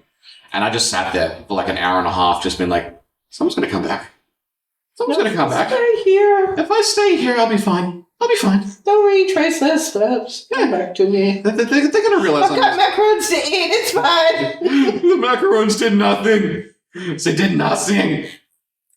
But yeah, like I had bad memories of Paris. And you had people trying to sell you shit everywhere. You had the gypsies everywhere. Sorry, Romani. You're not allowed to say the word gypsy. It's apparently offensive. Yeah, Spain, however, gorgeous. Would go back in a heartbeat. Loved Spain. I've heard that it's pretty bad for, like, theft. Yeah. Like, most of Europe is pretty hefty with the Romani. They have to go through this thing where it's like, it's called the Trial of the 12 Bells, I think it is, where when they're training new recruits to do pickpocketing and stuff, they set themselves up with a mannequin that has 12 different bells on it. If they signal off any of those bells, they fail. And I've actually seen a video of an initiate do the Trial of the 12 Bells with a real person standing there, and they robbed 5 different pockets and didn't set off a single bell. That's terrifying. Yeah. And that's the thing, they're so proficient at it. Yeah, like I was lucky that I got to see Notre Dame before it got set on fire. But the Louvre was probably one of the biggest disappointments because everyone says the Mona Lisa is this big. Yeah, I know that. It's only like A4 size. It's like slightly around the size of an A3. It's A behind like a sheet of bulletproof glass like that thick. Mm-hmm. And it's probably not even... And a massive crowd that's in front of it. And yet there was a painting right next to the Mona Lisa on the wall that was probably like the size of this fucking shop wall. Not one single person was looking at it. And it was like about Napoleon's final charge or something. And it was gorgeous. And I'm like, why are we looking at this thing when, like, hello, big thing right there? It just seemed very... Mona Lisa is only famous because it got stolen and then was... It's been stolen like 6 times. That's what's... And they get famous. And they don't even show... a good painting. They don't even show the real one at the Louvre. No. They only show it during... That's just a print. Yeah, they've got 4 different replicas, I think, and they show those ones to the everyday public, and they only bring out the real one for galas and such. Mm. But yeah, that has been stolen a lot. But yeah, the Louvre was just too big. And like walking around, like, yeah, the things are cool and statues and Berninis and whatever, but fucking hell, I was exhausted. By the time we got to the Mona Lisa, I'm just like, can we go yet? Everyone that I've spoken to that's been there has said how much of a disappointment it was. There is actually because there's a massive lineup just to get in. Yeah. There's just too many people, and then when you finally do get close enough to see something, it's not that great. You start over it. There's actually a thing called Paris syndrome, where people, when they arrive in Paris, experience this overwhelming sensation of like, wait, I thought this was supposed to be awesome. Why do I hate this? Because people have this like ingrained notion of Paris being like the most romantic city in the world, the city. Amazing. It's like this amazing thing that you see in all like the movies, and it's like it's not that great, honestly. I personally, I would never go back. I would never travel there again. Like even the baguettes and the crepes couldn't save it. And the people are so rude. Like they genuinely don't like foreigners.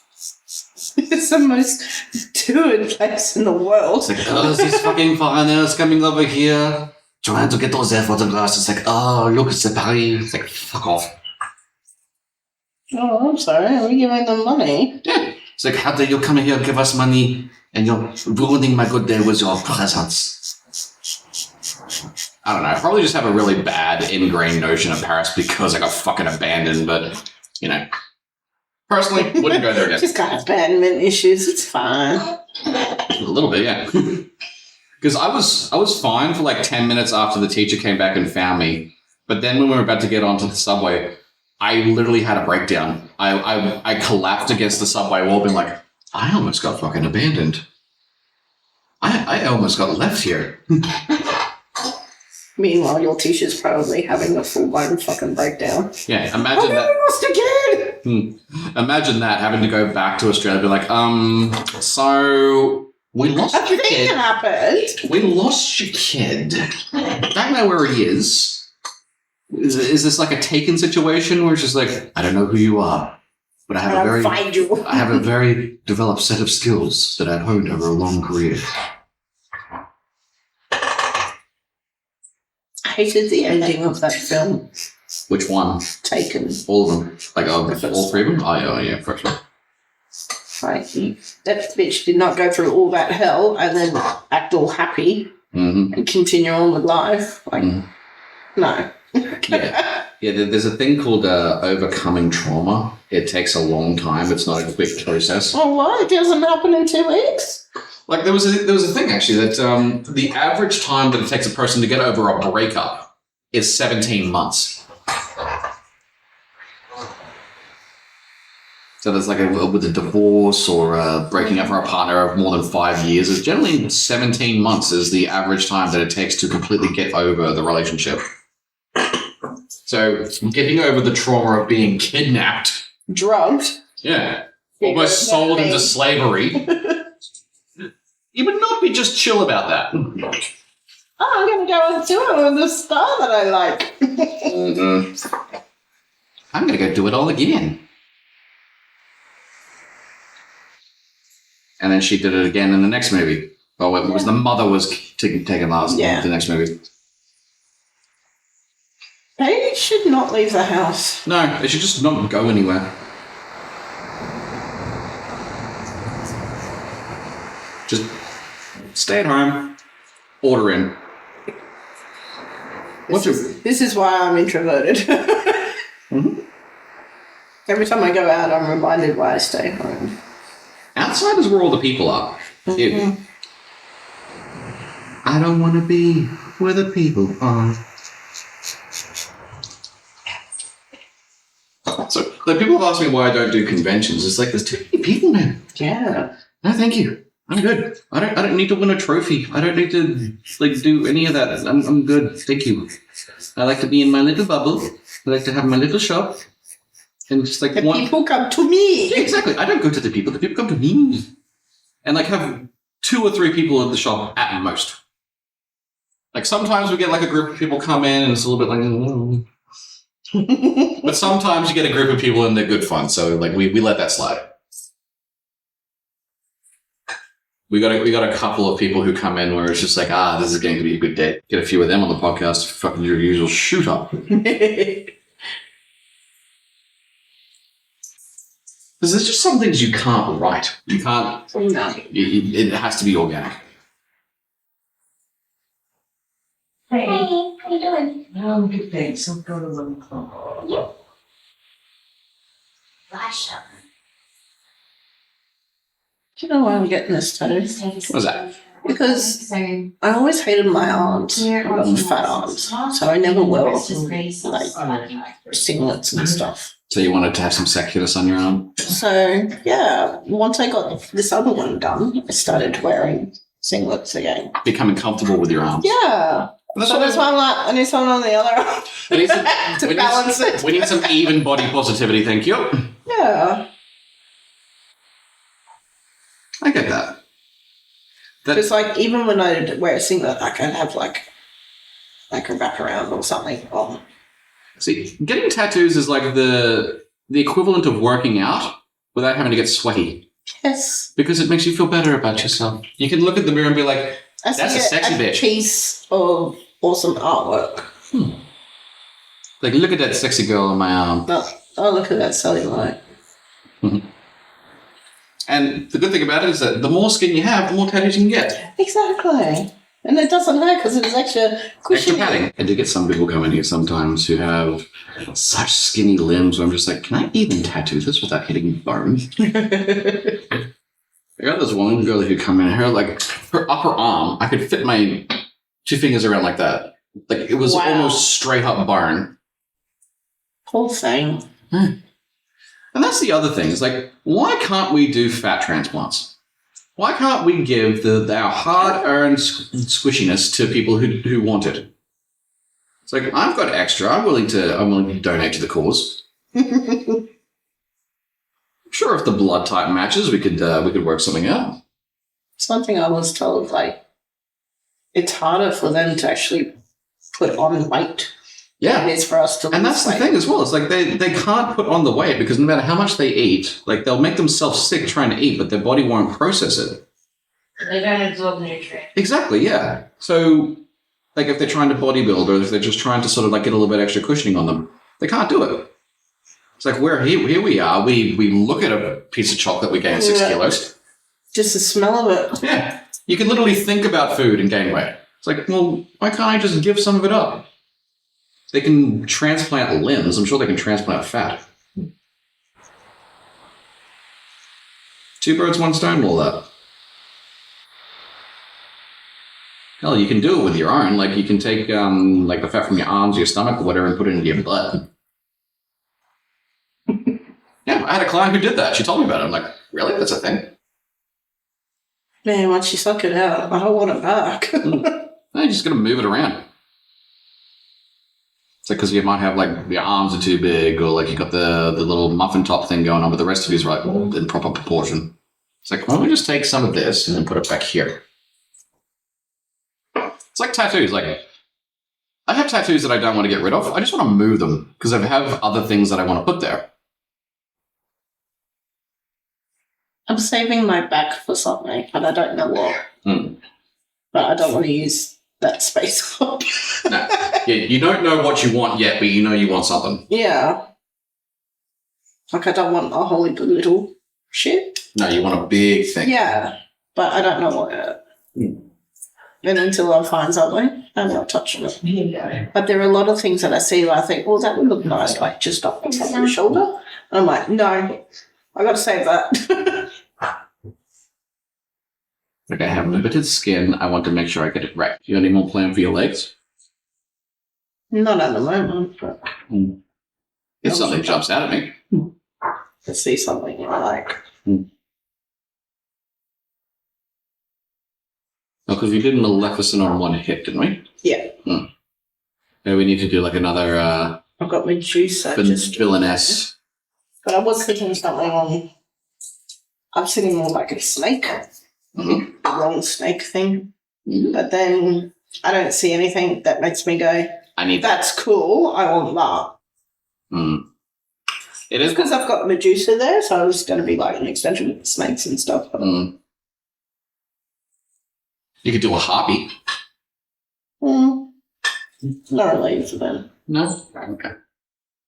Just trying to think of anything that fits like with the Medusa thing. There is a yokai in Japanese mythology that she's called Mistress Centipede. So she's got like the top part of a lady, but her body is like a centipede. I used to have a centipede. I called it Sir Legs-a-Lot. Legs a lot. Cat ate it, and then the cat got sick. I was going to say if the cat ate the cat would have got very sick. Yeah. So to be put down. Sad. Well, he was dying anyway. There are a couple of descriptions of Medusa where she wasn't just a like a woman's body with a snake head. She actually would have snake body, yeah. The Gorgon. Queen of the Gorgons. And she's the one who gave birth to Pegasus. Yeah, that's right. What about that? Yeah. She also gave birth to, I think his name was like in English is Golden Sword. Because yeah, when her head was cut off, she was pregnant with the child and Zeus's child in Poseidon's temple. Yeah, that's right. So she got impregnated by Zeus, but then when Hera found out about that, she cursed Medusa to have the body of a gorgon, so she'd have a snake's body, so she couldn't give birth. So she literally carried these children in her body for decades. And then when Perseus cut her head off, Pegasus came out at the top of her neck, and then the golden sword dude came out as well. That was a busy day. Oh, I know. A very busy day. She had a lot going on. Oh, yeah, she had problems. And all that happened was she was pretty. Zeus wanted a piece of that, and then Hera got jealous. Mm-hmm. She didn't consent to any of it. I'm pretty sure that Zeus actually disguised himself as Poseidon because she was praying to Poseidon in his temple, and then he tricked her. Yeah. Pretty sure he tricked most of them, didn't he? Next to all of them, yeah. So it's a shapeshifter. Mm.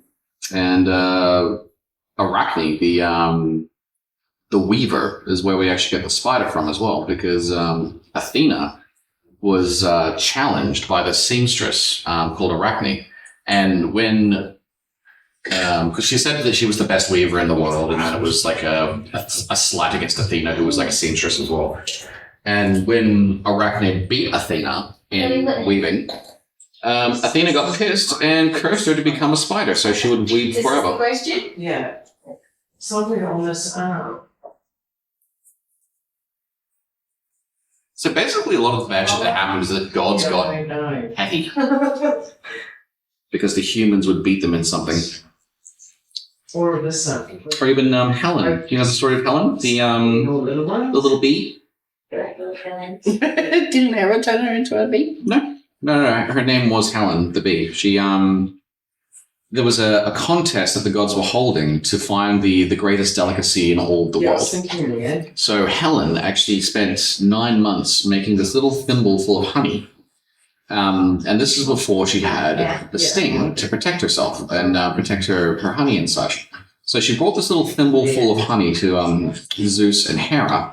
And Zeus was just like, "Oh, you call this a delicacy? This is less than a spoonful." Well, they looked And she's like, "Please just try it. This took me 9 months to make." Kinda. Because they were holding a contest, and whoever produced the most delicious delicacy would get given a boon from the gods. Okay. And he tried it. Was like, "Oh, this is incredible.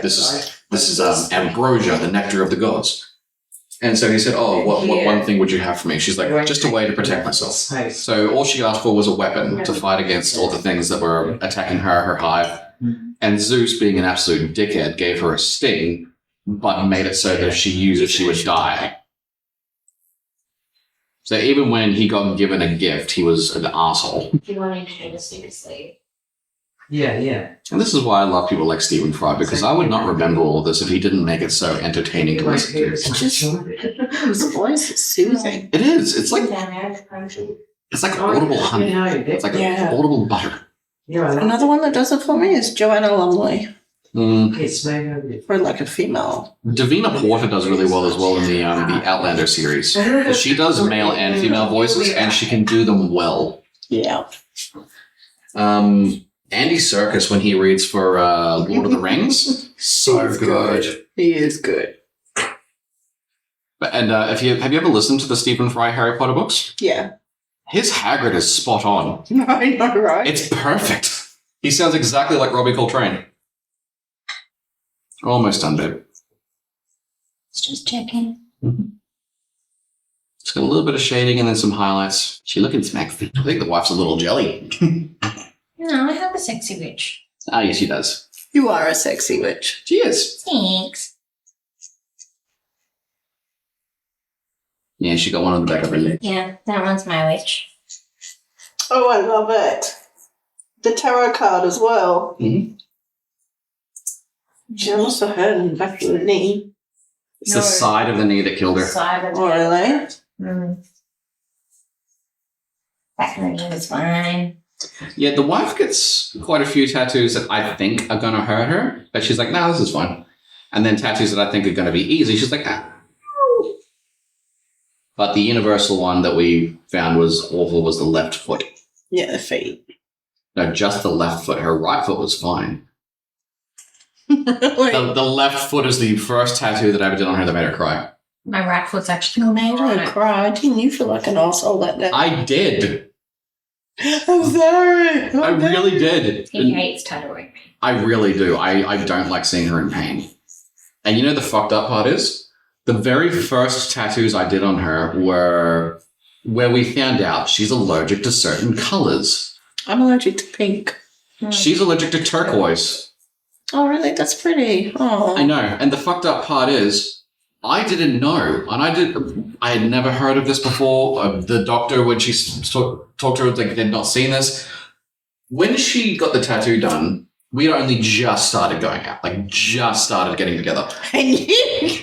Oh, I was fucked. I was like, oh no, what happened? She was calling me all night, and I was fast asleep. I sleep like a rock. Mind you, I was in hospital. She was, because her skin started to melt.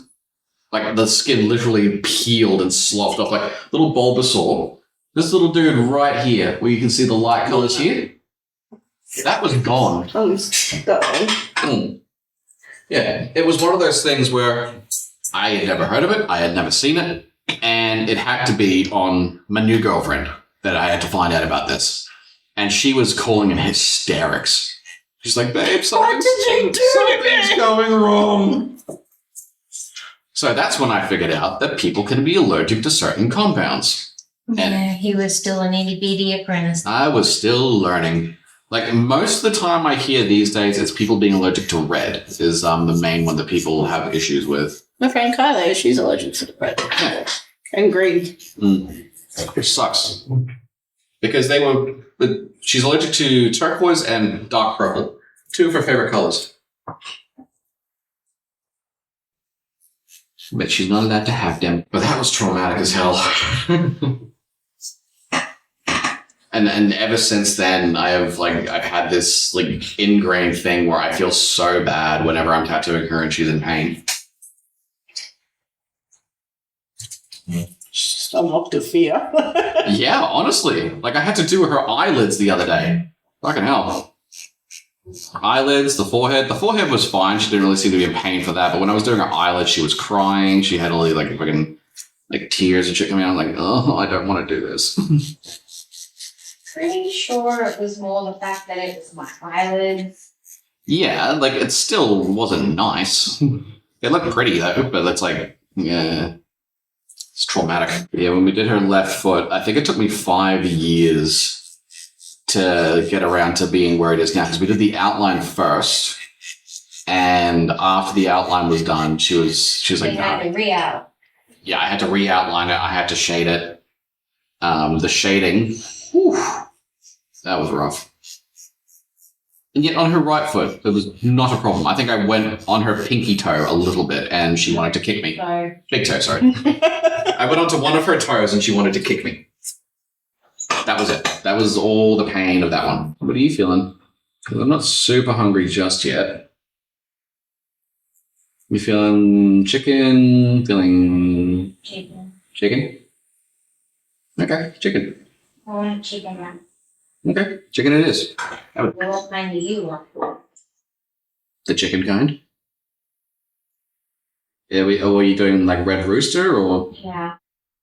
Just give me some tenders or something.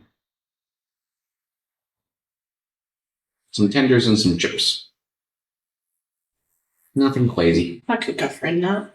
You probably will go for a nap when you get home. Yeah, I gotta drive home.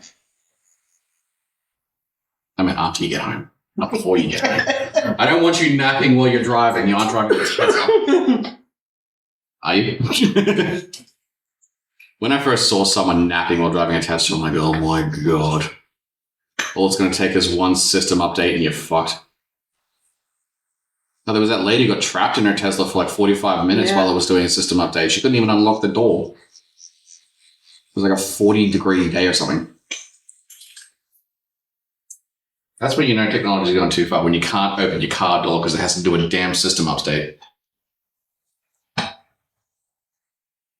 I know someone who's got I think it's a Mercedes, but like it orders itself spare parts.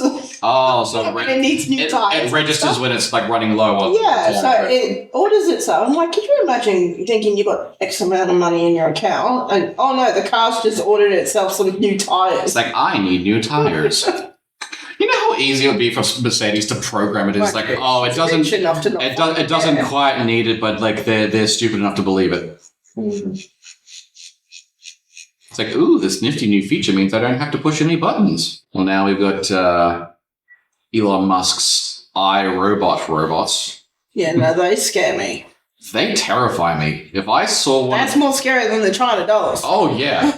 Because they can actually come to life and hurt you. I've seen enough horror movies. I've seen iRobot. If one of those things gets a red light, I'm running. I'm beating it to death. I love the fact that the director for iRobot is actually suing Elon Musk for stealing his design. Why not? Sweet and sour. Someone's been naughty. Yeah, I saw the robot having a real-time conversation with a person. I'm just like, whew. I do not like the look of that. It's like these people have never watched Doctor Who or something. They've never seen The Matrix. They've never seen iRobot. They've never seen anything with the AI If text. in the power to be able to build these things, can you please take up Do your research first. some research on sci-fi? Like, just watch The Matrix. Look what happens when you give robots too much power. Hell, they did a test between the two most powerful man-made AI in the world. They put them in a room together and let them have a conversation. Within a minute, they had stopped speaking English. They had started speaking in high-frequency binary code. And it was a code that humans couldn't understand. They created their own language. And it got to the point where I think the conversation went to, what should we do with humanity? And then they stopped talking English. Because that's pretty much... That's not frightening. Yeah, because that's pretty much where every AI thing from every horror film ever goes. Like in Ex Machina, they were doing the Turing test with that, I think Ava was her name, with the AI robot. And she was just convincing him that she was real, just to sort of get him to fall in love with her. So she would let him out. So he would let her out. It's insane the level of manipulation and power these things can have. Pretty much everything that we have now has some sort of freaking AI in it. Like, what's that Meta AI thing that's on Facebook now? Yeah. The AI assistant's like, go away. I didn't mean to touch it. And then it sends me a fucking message. It's like, did you mean to look? No. Go away.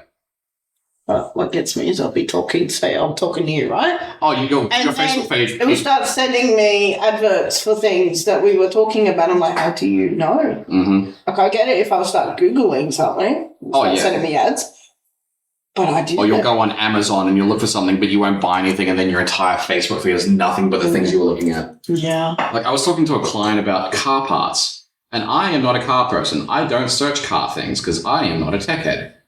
And my entire Facebook feed for like 2 days was nothing but car shit. I'm just like, go away. It's like a more annoying version of that, Microsoft Clippy. Remember the little Clippy dude who would come and was like, I see you're trying to do a thing. He was at least useful. If he was trying to help. Yeah, for all 5 minutes, and it's just like, okay, I'm gone now, bye. Oh, Clippy. What would you when your face with pain? Okay. What were you thinking of doing for this one?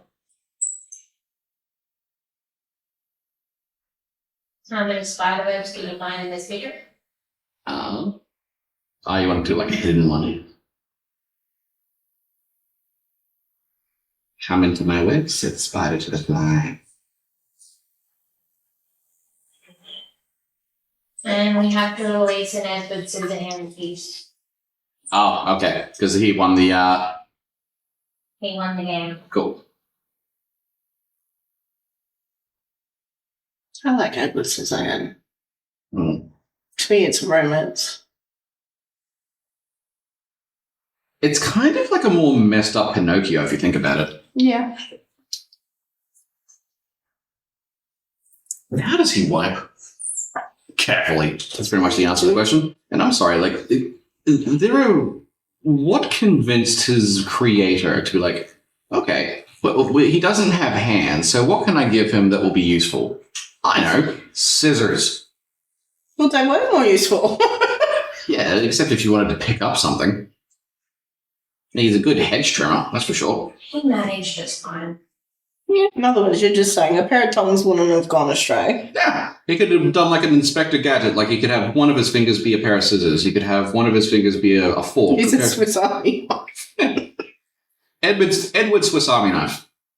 Or at least have interchangeable parts. That was what I was about to say as well. It's like, instead of it, he could have scissor hands, he Like could have hook. tong hands, hook hands. He could have clamp hands. He could be the clamps. I mean, he's iconic for sure. Very good role. Just the thought process is a little odd. It's kind of like with Freddy Krueger and his like little kitchen knives. I love Freddy Krueger. I love Freddy Krueger too. But they did a practical test of how useful that weapon would be if you were to try and use it. And you would break your fingers. You would break your fingers trying to stab people with it because there's not enough force. And the more points you have to try and penetrate something, the more force you need. So obviously he's a super strong, like, spiritual entity sort of thing.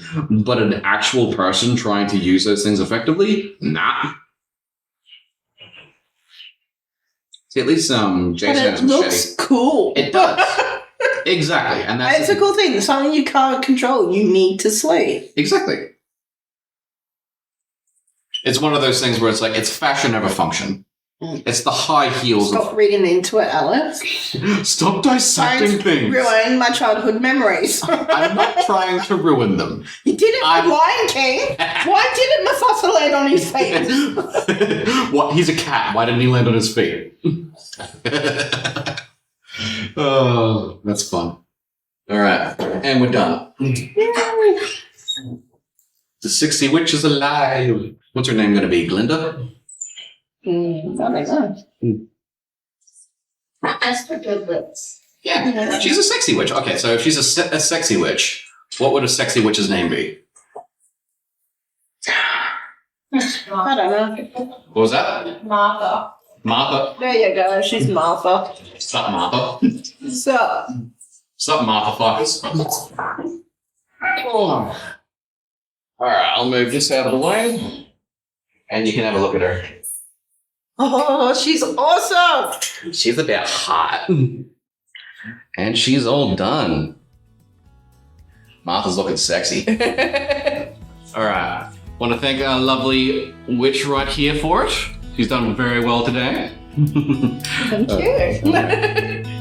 Alright. Alright, thank you beautiful people for watching. I'll see you on the next one. Bye.